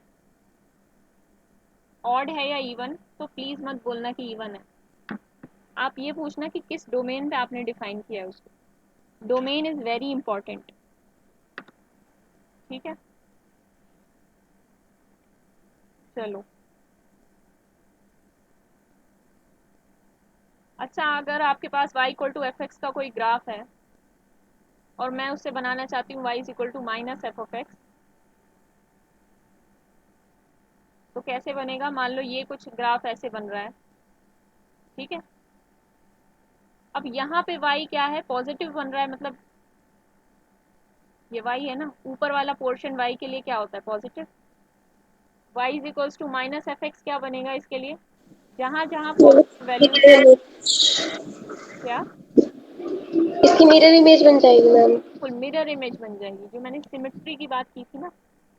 अब वो माइनस ऐड करने से मतलब y की जो भी पॉजिटिव वैल्यूज थी उनको नेगेटिव कर दो, जो नेगेटिव थी वो पॉजिटिव कर दो। इस केस में सारी पॉजिटिव थी तो सारी नेगेटिव हो जाएंगी, तो वो ग्राफ कुछ ऐसे बन जाएगा, ये बन जाएगी इसकी मिरर इमेज।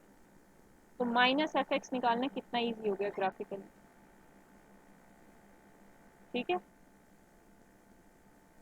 आप अपने एग्जाम्पल्स भी ले सकते हो, मान लो कुछ ऐसे दे रखा है तो इसकी मिरर इमेज क्या बन जाएगी? कुछ ऐसी सी बन जाएगी।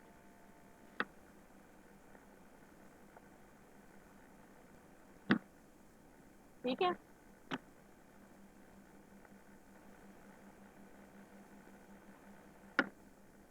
ठीक है, आगे बढ़ें।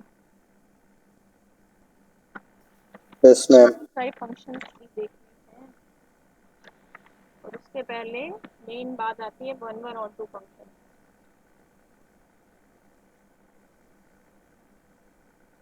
1 1 एंड ऑन 2 पढ़ते हैं, जो सबसे इम्पोर्टेंट है टाइप्स ऑफ फंक्शंस। ठीक है, इमेजेस के बेस पे जब आप क्लासीफाई करते हो फंक्शंस को तो दो टाइप्स आती हैं, 1 1 एंड ऑन 2। अब 1 1 फंक्शन की क्या डेफिनेशन है? पहले डेफिनेशन देखते हैं फिर इसको समझते हैं कि क्या होगा। बड़ी सिंपल सी डेफिनेशन है, लेट एफ डिफाइन किया गया है ए टू बी। ठीक है, ए और बी सबसेट्स ऑफ आर हैं, वो आप लोग जानते हैं। अगर मैं कह रही हूँ कि मैं थोड़ा शॉर्ट में ही बता रही हूँ डेफिनेशन, ठीक है, समझना ज़रूरी है पहले तो डेफिनेशन को। If x1 is not equal to x2 then f of x1 is not equal to f of x, या दूसरे शब्दों में हम कह सकते हैं अगर f of x1 f of x2 के इक्वल आ जाए तो x1 is equal to x2 हो जाए। यानी हमने ऐसे केस पढ़े थे फंक्शंस में, जैसे यहाँ पे दो पॉइंट्स हैं, दो एलिमेंट्स हैं, वो दो एलिमेंट्स किसी एक पे मैप हो रहे हो। पर देखो 1 1 फंक्शन क्या कह रहा है, अगर x1 और x2 बराबर नहीं है, ये x1 है ये x2 है, साफ साफ दिख रहा है ये बराबर नहीं है, इनकी इमेज क्या आ रही है? f of x1 f of x2, वो दोनों एक ही पॉइंट है। तो इन्होंने कह रखा है then f of x1 is not equal to f of x2। अगर ये दोनों पॉइंट्स बराबर नहीं है तो कोडोमेन में जाके इनकी इमेजेस भी बराबर नहीं होनी चाहिए। ठीक है, इनकी इमेजेस क्या बोलते हैं हम? f of x1 और f of x2, मतलब f of x को इमेज ऑफ x बोला जाता है। ठीक है, f of x को क्या बोला जाता है? Image of x।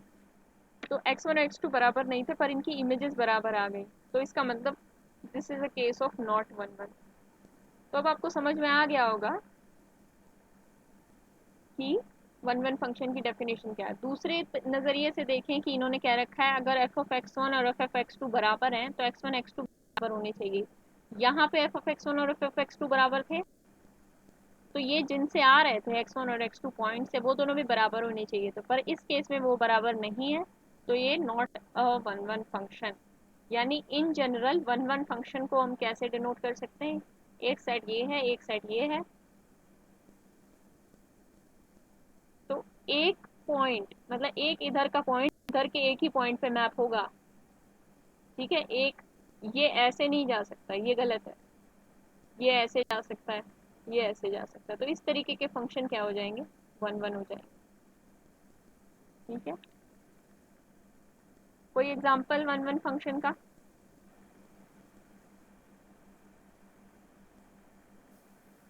आप ये ग्राफ ड्रॉ कर रहे हो y इक्वल टू एक्स का, ठीक है, ये 1 1 है, हर एक पॉइंट के लिए डिस्टिंक्ट इमेज आ रही है, देखो। और किस तरीके से हम 1 1 चेक कर सकते हैं, मैं आपको एक ट्रिक बताती हूँ जिससे आप ग्राफ को देखते ही बता दोगे कि वो 1 1 है कि नहीं। वो ट्रिक क्या है, एक हॉरिजॉन्टल लाइन अगर ऐसी, इफ देयर एग्जिस्ट, इंग्लिश में लिख देते हैं, if there exist a horizontal line which cuts the graph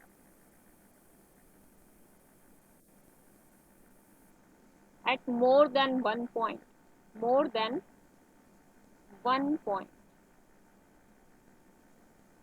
This implies f of x is not 1 1, not 1 1. तो इसका उल्टा क्या हो जाएगा, अगर फंक्शन 1 1 है, if f of x is 1 1, देखो इसको बोलते हैं कॉन्ट्रा पॉजिटिव। कॉन्ट्रा पॉजिटिव का क्या मतलब होता है, मैं इसी स्टेटमेंट का कॉन्ट्रा पॉजिटिव लिख रही हूँ, हर स्टेटमेंट का कॉन्ट्रा पॉजिटिव ट्रू होता है। मैं साइड में आपको बता देती हूँ क्या होता है कॉन्ट्रा पॉजिटिव। अगर कोई स्टेटमेंट आपको दे रखी है P इम्प्लाइज Q, अगर कोई स्टेटमेंट P Q स्टेटमेंट को इम्प्लाई कर रही है, then not Q implies not Q implies not P। ये होता है किसी स्टेटमेंट का कॉन्ट्रा पॉजिटिव। और किसी भी स्टेटमेंट का नेगेशन होता है क्या, वो तो नेगेशन। क्या,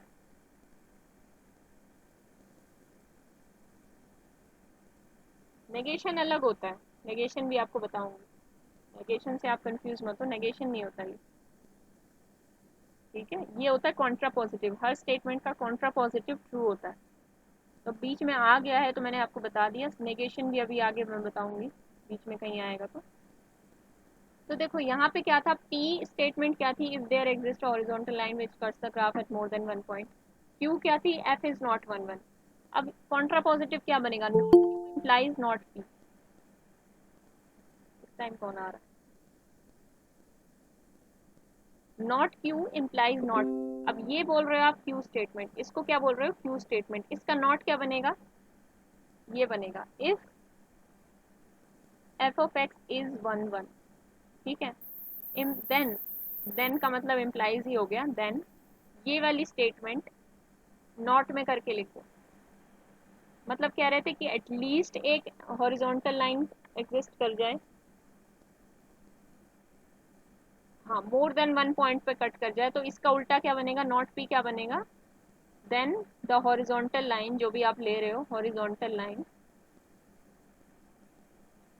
cuts the graph, more than one क्या रखा है, तो मोर देन वन का उल्टा क्या होगा, eight most 1 point. Eight most 1 point, या तो कट ही ना करे या ज़्यादा से ज़्यादा एक पॉइंट पे कट करे, ये है इसका मीनिंग।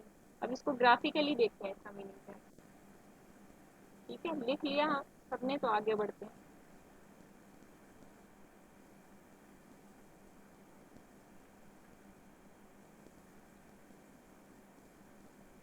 देखो ये फंक्शन है, कुछ बीच में रह भी गया हो तो आपको PDF तो मिल ही जाएगा इसका। लेक्चर का। ये फंक्शन है y equal to x square. अब ये फंक्शन हॉरिजॉन्टल लाइन यहाँ पे ड्रॉ करो, कहीं पे भी, यहाँ ड्रॉ कर रहे हो, ठीक है, कुछ नहीं मिल रहा। उसने कहा था, क्या कहा था, एट मोस्ट 1 पॉइंट पे कट करे। अभी तक हमें 0 पॉइंट मिले, है ना। यहाँ पे तो कोई भी पॉइंट नहीं है ग्राफ का, ग्राफ को एट मोस्ट 1 पॉइंट पे कट करना चाहिए। तो यहाँ पे तो 0 points, y axis x axis के नीचे नीचे। ऊपर जाओ, ऊपर जब आप ड्रॉ करोगे तो ये वाली जो लाइन मिल गई आपको, y equal to something whatever, y equal to k line, ये इस ग्राफ को 2 पॉइंट्स पे कट कर रही है। ये तो कॉन्ट्राडिक्शन हो गई ना। इसका मतलब क्या हुआ, इसका मतलब क्या हुआ,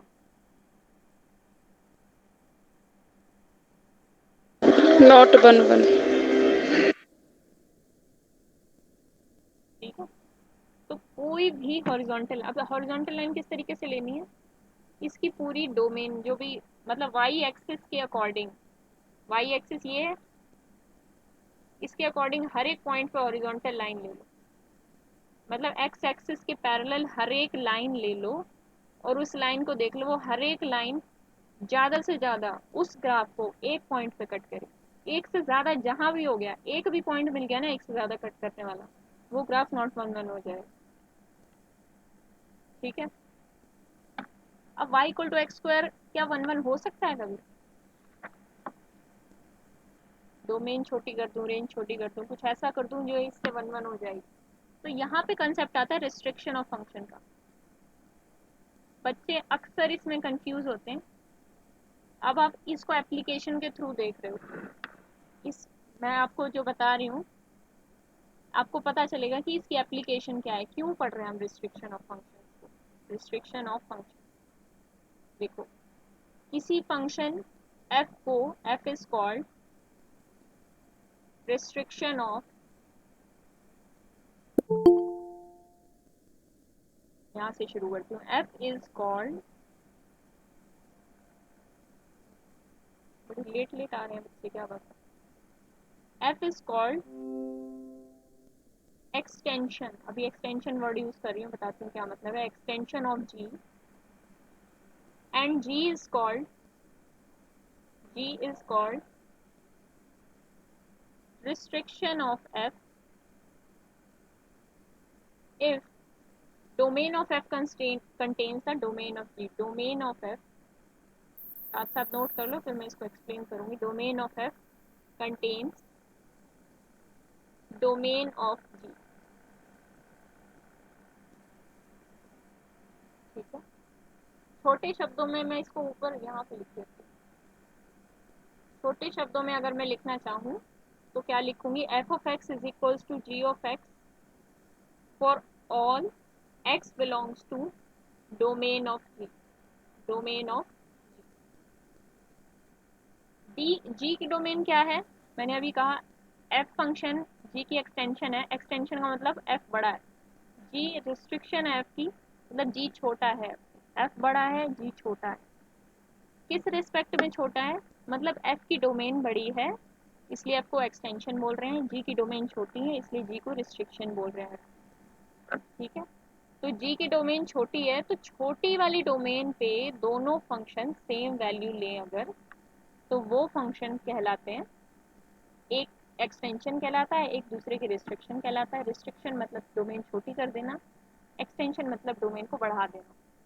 example, f x equal to x square, R to R तो आपने देख लिया, f x equal to x square को हमने देख लिया है आर टू आर। पर एक प्रॉब्लम है आर टू आर देखने में, ये फंक्शन क्या नहीं होता, this is not a 1 1 function, अभी हमने देखा। अब मैं इसको चाहती हूँ 1 1 फंक्शन बनाना, इसी फंक्शन को मुझे 1 1 बनाना है, क्या करूँ मैं, एक g of x define ma'am करूँ। डोमेन चेंज कर देंगे। यस, कोई बता सकते हैं क्या चेंज करूँ मैं डोमेन में, कितना मतलब मिनिमम चेंज बता दो। मैम नेगेटिव वाला हटा दो, आप एक पॉजिटिव वाला हटा दो। हाँ, जो भी हटाऊँ एक बार थोड़ा इंटरवल बता दो। डोमेन 0 से इन्फिनिटी ले लो। 0 टू इन्फिनिटी ले, ठीक है। मिनिमम हटाया है मैंने, 0 को भी नहीं हटाया, 0 को भी हटाने की ज़रूरत नहीं है। ये हटा दोगे तो ये बन जाएगा। दूसरा फंक्शन भी बना सकते हो, अभी जैसे वो बता रहे थे, पता नहीं उनका नाम क्या है, सॉरी, माइनस इन्फिनिटी पे तो ओपन आएगा ना। माइनस इन्फिनिटी टू 0 हुआ, तो ये बनाओगे तो ये वाला फंक्शन बन जाएगा। g1x बना लो, इसको g2x बना लो, मर्जी है। ये g1x बन जाएगा, ये आपका g2x बन जाएगा। अब इन फंक्शंस की क्या खास बात है, हॉरिजॉन्टल लाइन लेना, ज़रा अपनी नोटबुक पे ले लेना। हॉरिजॉन्टल लाइन लोगे तो वो horizontal line at most one point पे ही कट करेगी दोनों केसेस में, चाहे वो g1x हो चाहे वो g2x। ये फंक्शन बन गया 1 1। तो है रिस्ट्रिक्शन बड़े काम की चीज़। और ये आगे आप कोई भी हायर सब्जेक्ट्स पढ़ोगे, कॉम्प्लेक्स एनालिसिस वगैरह, हर जगह आता है ये रिस्ट्रिक्शन। कई बच्चे इतने इजी से कंसेप्ट में कंफ्यूज रहते हैं, आगे से आपको कंफ्यूजन नहीं होगी। अभी तक कहीं भी इस रिस्ट्रिक्शन वाले टॉपिक में इससे पहले कहीं भी कोई दिक्कत हो तो पूछ लो, शांत मत बैठे रहो, कहीं आगे वाला भी समझ में ना आए आपको, किसी को कहीं। मैम डेफिनेशन बता दो एक बार इसकी।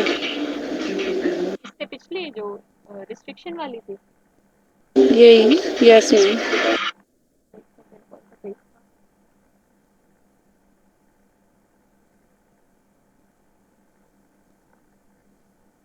ये रहा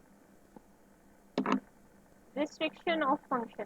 डेफिनेशन क्या कहती है, f is called extension of g and g is called restriction of f। f और g दोनों भाई भाई हैं, f बड़ा भाई है, g छोटा भाई है, ठीक है।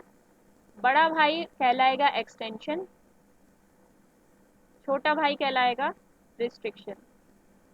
अब बड़ा छोटा ये कैसे पता चला, रियल लाइफ में तो भाई बड़ा है छोटा है कैसे पता चलता है, जो पहले पैदा हुआ जिसकी उम्र ज़्यादा है वो बड़ा भाई, और जो बाद में पैदा हुआ जिसकी एज कम है वो छोटा भाई।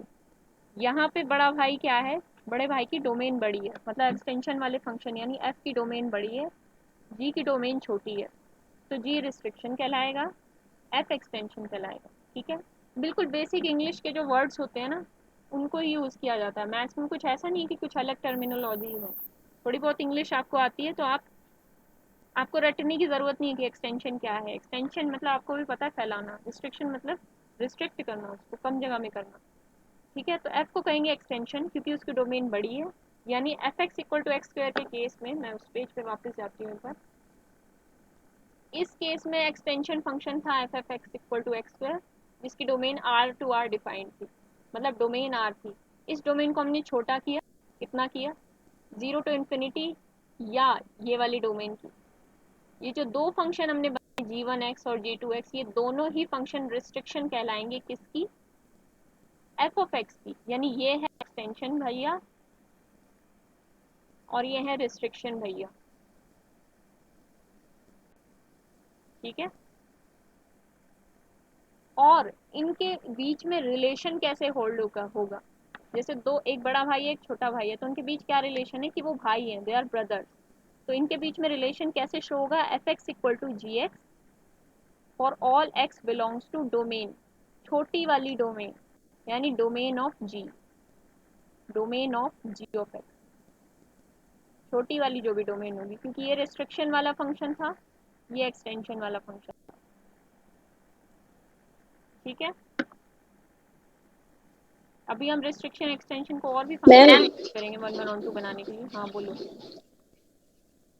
मैम अगर रिस्ट्रिक्शन में अगर हम लोग कोई ऐसा डोमेन लिए होते जिससे फंक्शन 1 1 नहीं हुआ होता तो क्या वो रिस्ट्रिक्शन कहलाता? हाँ बिल्कुल कहलाता। यहाँ तो रिस्ट्रिक्शन को हमने यूज़ कर लिया ना, एक मैंने मान लो ले ली होती डोमेन, ये एफ ऑफ एक्स था ना, मैंने डोमेन ले ली होती -1 टू इन्फिनिटी, कहाँ पे लिखूँ, इस कॉर्नर पे लिख रही हूँ मैं, -1 क्लोज टू इन्फिनिटी है, ये भी ले ली होती ना तो भी रिस्ट्रिक्शन कहलाता, ठीक है। तो मैम बेसिकली हम लोग रिस्ट्रिक्शन मतलब क्या पर्पस है इसका? पर्पस तो यही है कि आप फंक्शन को 1 1 ऑन 2 बना पाओ, इन्वर्टिबल बना पाओ। इन्वर्टिबल पता और होगा, जिन केसेस में नहीं हो रहा है, जिन केसेस में नहीं हो रहा है उस केस में देखो डेफिनेशन बना दी गई, एक आपको तरीका दे दिया गया कि आप इस तरीके से जा सकते हो, आप उस तरीके को अच्छे से यूज़ ना करो वो आप पे डिपेंड करता है ना। एक आपने फंक्शन ऐसा बना दिया -1 टू इन्फिनिटी, रिस्ट्रिक्ट कर दिया, इसको यूज़ करके क्वेश्चंस तो बनाए जा सकते हैं पर ये 1 1 ऑन 2 नहीं बनेगा, ये हम भी जानते हैं, ठीक है। Yes ma'am. एक ऐसा टूल आपको दे दिया गया, आपको लैपटॉप दे दिया गया, आपको यूज़ करना नहीं आता वो आपकी दिक्कत है, आपको गूगल ड्राइव है आपके पास, आपको उसमें फाइल सेव करनी नहीं आती, वो आपकी दिक्कत है। ठीक है, आपको वन वन बनाना आ रहा है नहीं आ रहा है वो आपकी दिक्कत है। डेफिनेशन स्ट्रॉन्ग बना दी गई। ठीक है, एक स्ट्रॉन्ग आपको डेफिनेशन दी गई, उसका यूज़ आप जो भी करें वो आपकी मर्जी है। कोई बंदा उसका अच्छा यूज़ कर रहा होगा वन वन बना के, आप ऐसे बीच में लटके रहोगे। ठीक है, आगे बढ़ते हैं।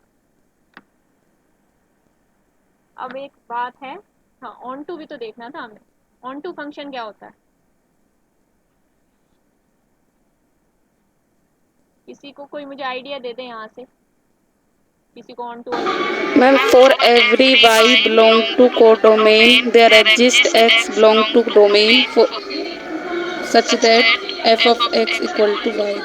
सच that f of x equal to 5। कम शब्दों में अगर मैं कहूँ कि यहाँ पे जितने भी पॉइंट्स पड़े हैं, हर एक पॉइंट के लिए प्री इमेज मिलनी चाहिए, प्री इमेज मिलनी चाहिए।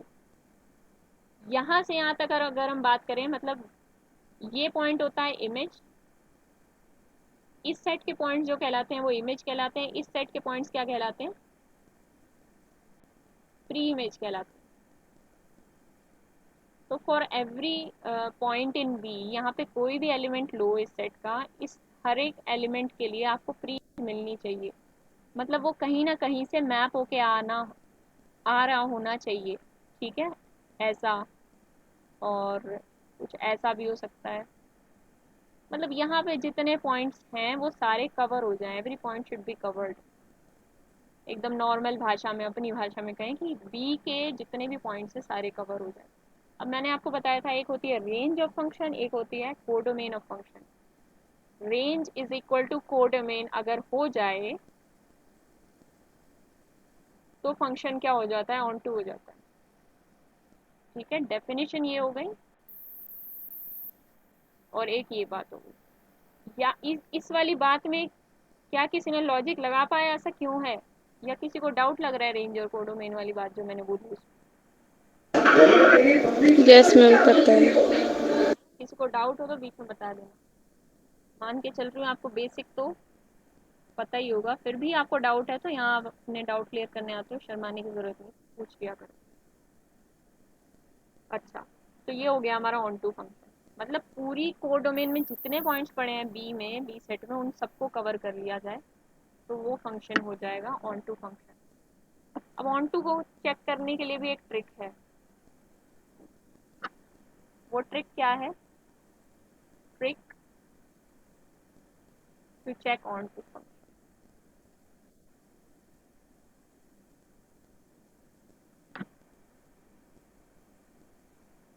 वहां पे हम कह रहे थे कि हॉरिजॉन्टल लाइन कम से ज़्यादा से ज़्यादा एक पॉइंट पे कट करे, ज़्यादा से ज़्यादा एक पॉइंट पे कट करे। ठीक है, वन वन के लिए यही बात बोली थी। यहाँ पे हम क्या बोल रहे हैं? If each horizontal line, each horizontal line कोई कंप्लीट करा सकता मैम आपकी वॉइस बहुत ज्यादा कम आ रही है अभी। है? ये फिर से पता नहीं क्या हो जाता है बार बार। हेलो, एक दो मिनट, अभी कम हुई है? मैम बीच बीच में हो जा रही है कभी। ज़्यादा प्रॉब्लम्स आने लगी हैं। अब कल संडे है, इसको मैं ठीक भी नहीं करवा सकती। मंडे को ही, बस एक आध दिन की और प्रॉब्लम है।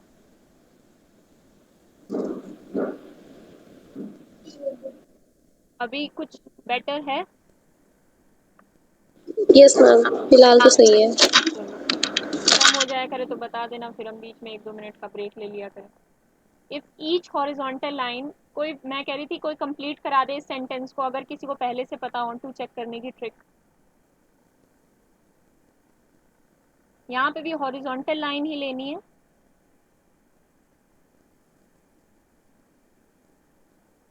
If each horizontal line cuts the graph of F of x. किसी को ऐसा लग रहा है हम कुछ नया पढ़ रहे हैं? क्योंकि अगर पुराना पढ़ रहे हो तो सेंटेंस कंप्लीट करा सकते हो, नया पढ़ रहे हो तो वैसे इंटरेस्ट भी आएगा। Cuts the graph of F of X at least one. यह पढ़ रखा होगा आप लोगों ने, आपको याद नहीं होगा। एटलीस्ट।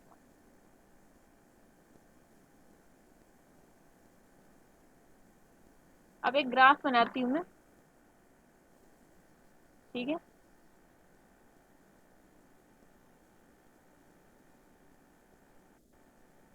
ऐसा बनाऊँ, हाँ ये ग्राफ बना रही हूँ।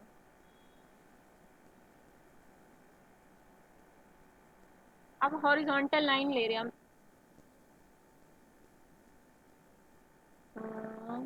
ग्राफ को डिफाइन करते हैं।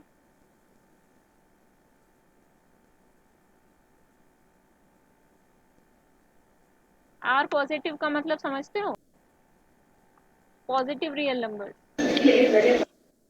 अब मैं पूछना चाहती हूँ क्या ये ग्राफ, क्या ये फंक्शन जो मैंने डिफाइन किया है ये ऑन टू है या नहीं।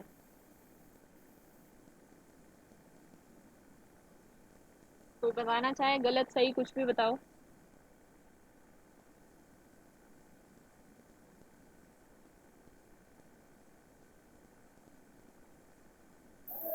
यस मैम, 1 2 होगा। होगा। और 1 1,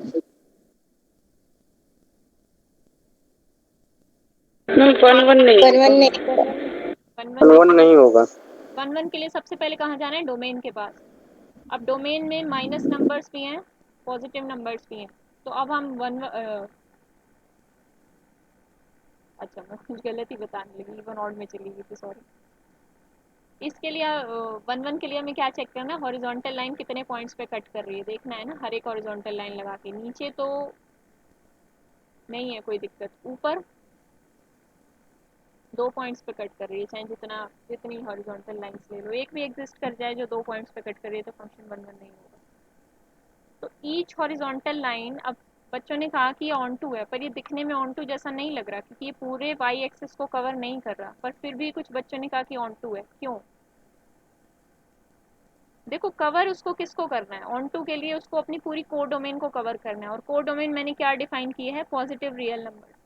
पॉजिटिव रियल नंबर, तो अपनी कोर डोमेन के अंदर ही उसको सारे पॉइंट्स कवर करने हैं। अब नीचे वाले नेगेटिव पॉइंट से उसको कोई मतलब नहीं है, ठीक है।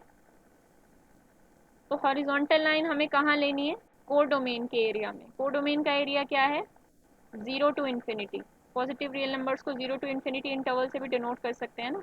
तो वाई एक्सिस पे ये वाले पॉइंट्स लेने हैं, 0 to infinity, open 0 to infinity, और इस पे देखना है कि वो हर एक हॉरिजॉन्टल लाइन ग्राफ को कम से कम एक बार कट कर रही है कि नहीं। 2 बार कर रही है, बहुत अच्छी बात है, ठीक है।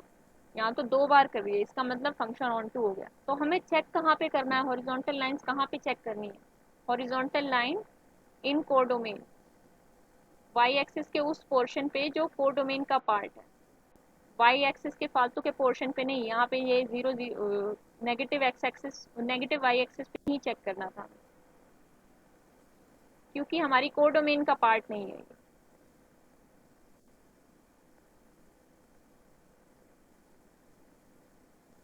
ठीक है, यहाँ तक किसी को डाउट हो तो बताओ। मैं और कुछ बताना चाहूँ, हाँ एक और बात। अब फंक्शन हो सकता है 1 1 ऑन टू, दोनों हो सकता है। इस केस में फंक्शन सिर्फ क्या था, ऑन टू था। फंक्शन अगर कोई 1 1 ऑन टू दोनों हो जाए तो वो फंक्शन कहलाता है इन्वर्टिबल फंक्शन। इन्वर्टिबल फंक्शन यानी उस फंक्शन का इन्वर्स निकाला जा सकता है, ठीक है। इन्वर्स अभी हम एक दो एग्जांपल निकाल के देखेंगे, उससे पहले हम कंपोजिशन की डेफिनेशन देख लेते हैं कि फंक्शंस को कंपोज कैसे करते हैं। और अगर मैं इस ट्रिक को कंबाइन करूं, अब देखना थोड़ा लॉजिक से सोचना। 1 1 फंक्शन वाली ट्रिक कह रही थी कि horizontal line at most 1 point पे कट करे। ऑन टू फंक्शन वाली ट्रिक कह रही है कि हॉरिजॉन्टल लाइन एटलीस्ट 1 पॉइंट पे कट करे। तो अगर इन दोनों को कंबाइन किया जाए, एट मोस्ट वंस और एटलीस्ट वंस, तो क्या आएगा, एग्जैक्टली वन। मतलब दोनों की इंटरसेक्शन ली जाए, एटलीस्ट 1 पॉइंट यानी greater than equal to 1, at most 1 point यानी लेस देन इक्वल टू 1, और दोनों की इंटरसेक्शन ली जाए तो क्या आएगा, सिंगल पॉइंट आएगा यानी 1। मतलब एक बार कट कर जाए एग्जैक्टली अगर हॉरिजॉन्टल लाइन, तो हमारा फंक्शन क्या हो जाता है, 1 1 ऑन टू भी हो जाता है। 1 1 ऑन टू यानी इन्वर्टिबल हो जाता है। अब इन्वर्टिबल फंक्शंस का बहुत बड़ा रोल है आगे, उसको हम आगे पढ़ने वाले हैं। यहाँ तक जो मैंने बताया इसको लिख लो ट्रिक को, if the horizontal line cuts the graph of the function at exactly one point, then that function is both 1 1 and on 2. If the horizontal line cuts the graph of the function at exactly one point, यानी दोनों की intersection 1 1 भी हो गया, on 2 भी हो गया, then that function is invertible function और 1 1 on 2 function. मैम दोबारा रिपीट करना डेफिनेशन।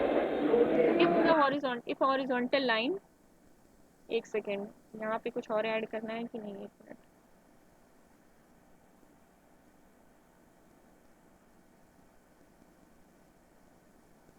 मिनट, ये वर्ड जरूर ऐड कर लेना। इफ ईच हॉरिजॉन्टल लाइन, देखो यहीं पे लिखो, if each horizontal line in codomain cuts the graph of F of x, यहाँ तक तो सेम लिखो जैसे ये लाइन लिखी हुई है, इन कोडोमेन जरूर बीच में ऐड कर लेना यहाँ पे, ठीक है। यहाँ तक तो बिल्कुल सेम है, cuts the graph of F of X at exactly one point, यहाँ पे चेंज है, at exactly one point, then that function is called 1 1 on 2 और इन्वर्टिबल। अब बताओ किसी को लिखने में कोई दिक्कत हुई हो तो मैं लिख भी दूँ बोर्ड पे।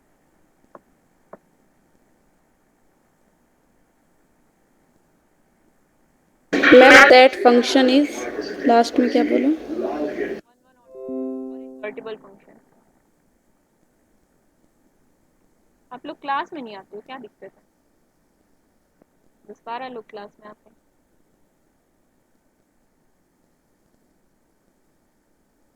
मैम एक बार किसी फंक्शन को ऑन टू बिना ग्राफ के भी प्रूव करके दिखा दो। बिना ग्राफ के? बिना यस ग्राफ मैम। को जब प्रूव करना हो आप तभी कर सकते हो। कोई एग्जांपल बताओ किस फंक्शन को प्रूव करें। मैम जैसे एफ एक्स इक्वल टू -1 की पावर एक्स एक्स बाई 2। की power x x by 2। X को पावर आप कर नहीं सकते। मैम इसकी पावर -1 की पावर एक्स हाँ, और एक्स बाई 2। और एक्स बाई 2 को क्या मतलब? यस मैम, मल्टीप्लाई में। मैम पावर के साथ नहीं, अलग से। आप पावर तो इंटीजर ही कर सकते हो ना किसी फंक्शन की, तो फिर आप डोमेन इसकी इंटीजर वाली डिफाइन करो। -1 की पावर आप 0.1 तो नहीं कर सकते ना। तो मैम क्या कहते हैं, नेचुरल नंबर से इंटीजर में ले ले तो। हाँ, ऐसे ले लो तो इसको तो मैम इसको प्रूव करके दिखा दो। 2 इंटीजर नेचुरल ले रहे हो आप, इसकी पावर 1 2 3 4, ठीक है। एक बार इसको देखें बन क्या रहा है। 1 2 1 पे इसकी वैल्यू क्या आ रही है? 1/2। 2 पे 1/2 1 पे आ रही है। मैम ग्राफ से तो हो रहा है प्रूव, पर विदाउट ग्राफ से बोल रहा हूँ। ग्राफ से प्रूव कैसे हो रहा है? एक मिनट मुझे देखने दो ये है भी या नहीं। 2 पे मैम है ये।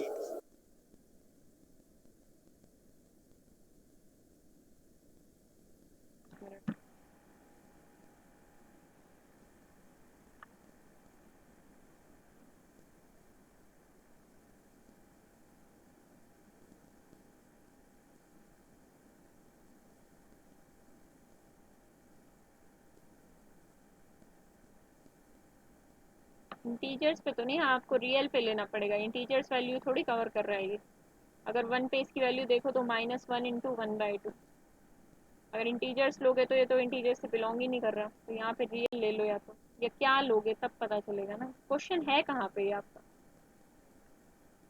ये क्वेश्चन या तो एग्जैक्टली अच्छे से पढ़ के बताओ या मुझे सेंड करो, क्योंकि इनकम्प्लीट लग रहा है आपका क्वेश्चन। इंटीजर्स तो नहीं हो सकती इसकी कोडोमेन ऑन टू प्रूव करने के लिए। पर मैम पर ये तो दोनों उस पे बन रहा है ना, वाई पे भी तो नेगेटिव जाएगा। बिल्कुल, ऊपर भी जाएगा नीचे भी जाएगा, वो तो ठीक है। तो मैम ये ग्राफ से तो एटलीस्ट 1 पे तो कट करेगा ही, हॉरिजॉन्टल लाइन।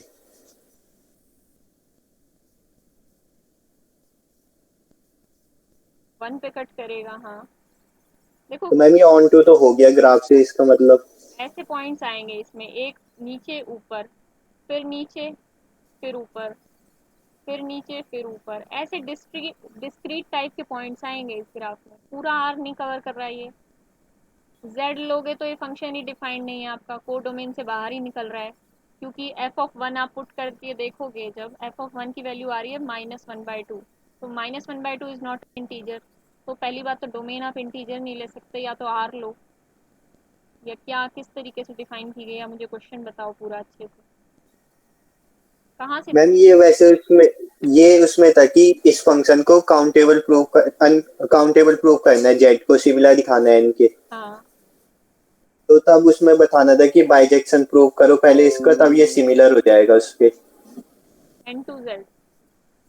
Yes ma'am.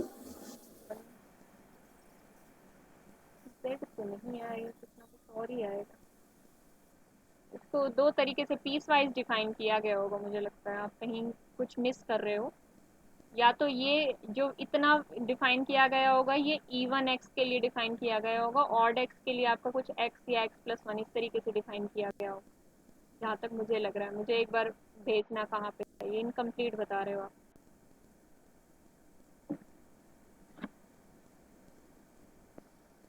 ठीक है, एक बार क्वेश्चन भेजना, कल इसको डिस्कस करते हैं। ये इंटीजर्स में अगर सिर्फ इतना फंक्शन लेते हो तब तो बात बनेगी। ठीक है, कौन सी बुक में था, कहाँ पे था, मुझे भेजना। Yes ma'am. अच्छा, अब एक और बात है, कंपोजिशन ऑफ फंक्शन रह गया हमारा। ए बी सी 3 सेट्स हैं आपके पास। ठीक है, ए टू बी आपने एफ डिफाइन किया हुआ है, B to C G define किया हुआ है। ये ए है, ये बी है, ये सी है। ठीक है, एफ डिफाइंड है A to B, ji defined है बी टू सी। तो कंपोजिशन ऑफ एफ और जी कैसे करते हैं, मतलब g O f of x define किया जाता है, which is equal to g of F of x. ठीक है, ये होता है composition function for all x belongs to A. कहाँ से कहाँ तक होता है ये फंक्शन, ए टू सी। ये ए वाला सेट है, ये बी वाला सेट है, ये सी वाला सेट है, तो इसको बोलते हैं जी ओ एफ। ठीक है, A to C, ji O F कहाँ से कहाँ तक डिफाइंड होता है, ए टू सी। ठीक है, एक फॉर्मल सी डेफिनेशन मैं लिख देती हूँ ताकि डेफिनेशन आपकी कंप्लीट हो जाए।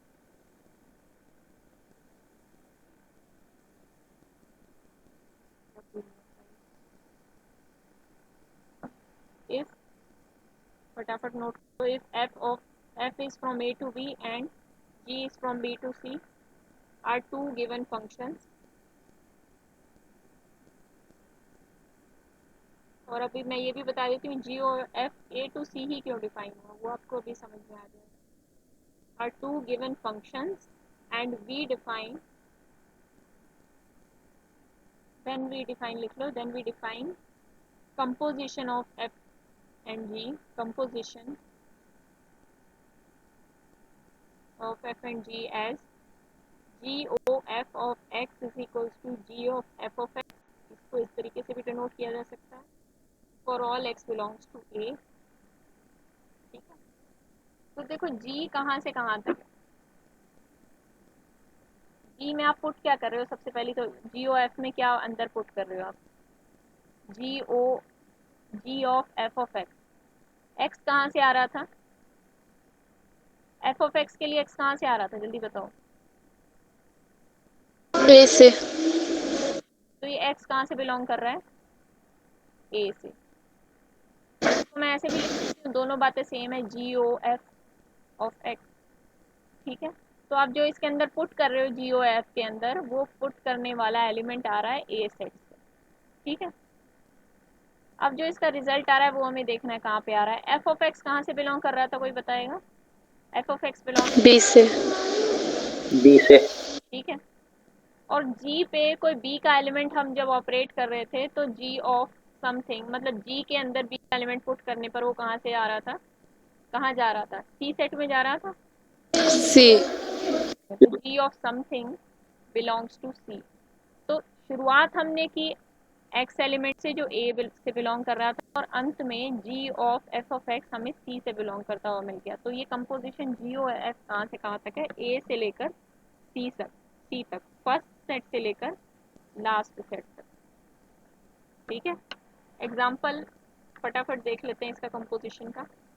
मान लो मुझे दो फंक्शंस है वो कंपोज करने हैं, F of x equal to 1/x, G of x is equal to sine X. ठीक है, चलो ये छोड़ो, ये फिर हमें डोमेन देखनी पड़ेगी, क्योंकि डोमेन एफ और जी की जो एफ की जो को डोमेन है वो जी की डोमेन के बराबर होनी चाहिए। अभी सिंपल से फंक्शन देख लेते हैं। एफ आर से आर तक एक फंक्शन है, जी आर से आर तक एक फंक्शन, पूरे आर से आर तक है, तो को डोमेन का कोई झंझट ही नहीं, ये और ये बराबर ही है। एफ ऑफ एक्स ले लेते हैं, एफ ऑफ एक्स क्या लें, एफ ऑफ एक्स ले लो x square, g of x ले लो 3x माइनस 1। तो g of F of x कैसे निकालेंगे, क्या तरीका है, देखो ध्यान से। G of F of x की वैल्यू रख दो, g of F of x की वैल्यू है एक्स स्क्वायर। ठीक है, तो जी में हमें एक्स स्क्वायर पुट करना है, जी क्या है 3x माइनस 1, तो जहाँ जहाँ एक्स है वहाँ आप एक्स स्क्वायर पुट कर दो, 3 ऑफ एक्स स्क्वायर माइनस 1, तो ये आपका बन जाएगा 3x square minus 1 G of F of X. ये आपकी कंपोजिशन बन जाएगी, ऐसे कंपोज होते हैं। समझ में आया? आ गया? Yes ma'am. Yes ma'am. आ गया हो तो एफ ओ जी एक्स निकालो और बताओ ये जी ऑफ एफ ऑफ एक्स के बराबर है या क्या है।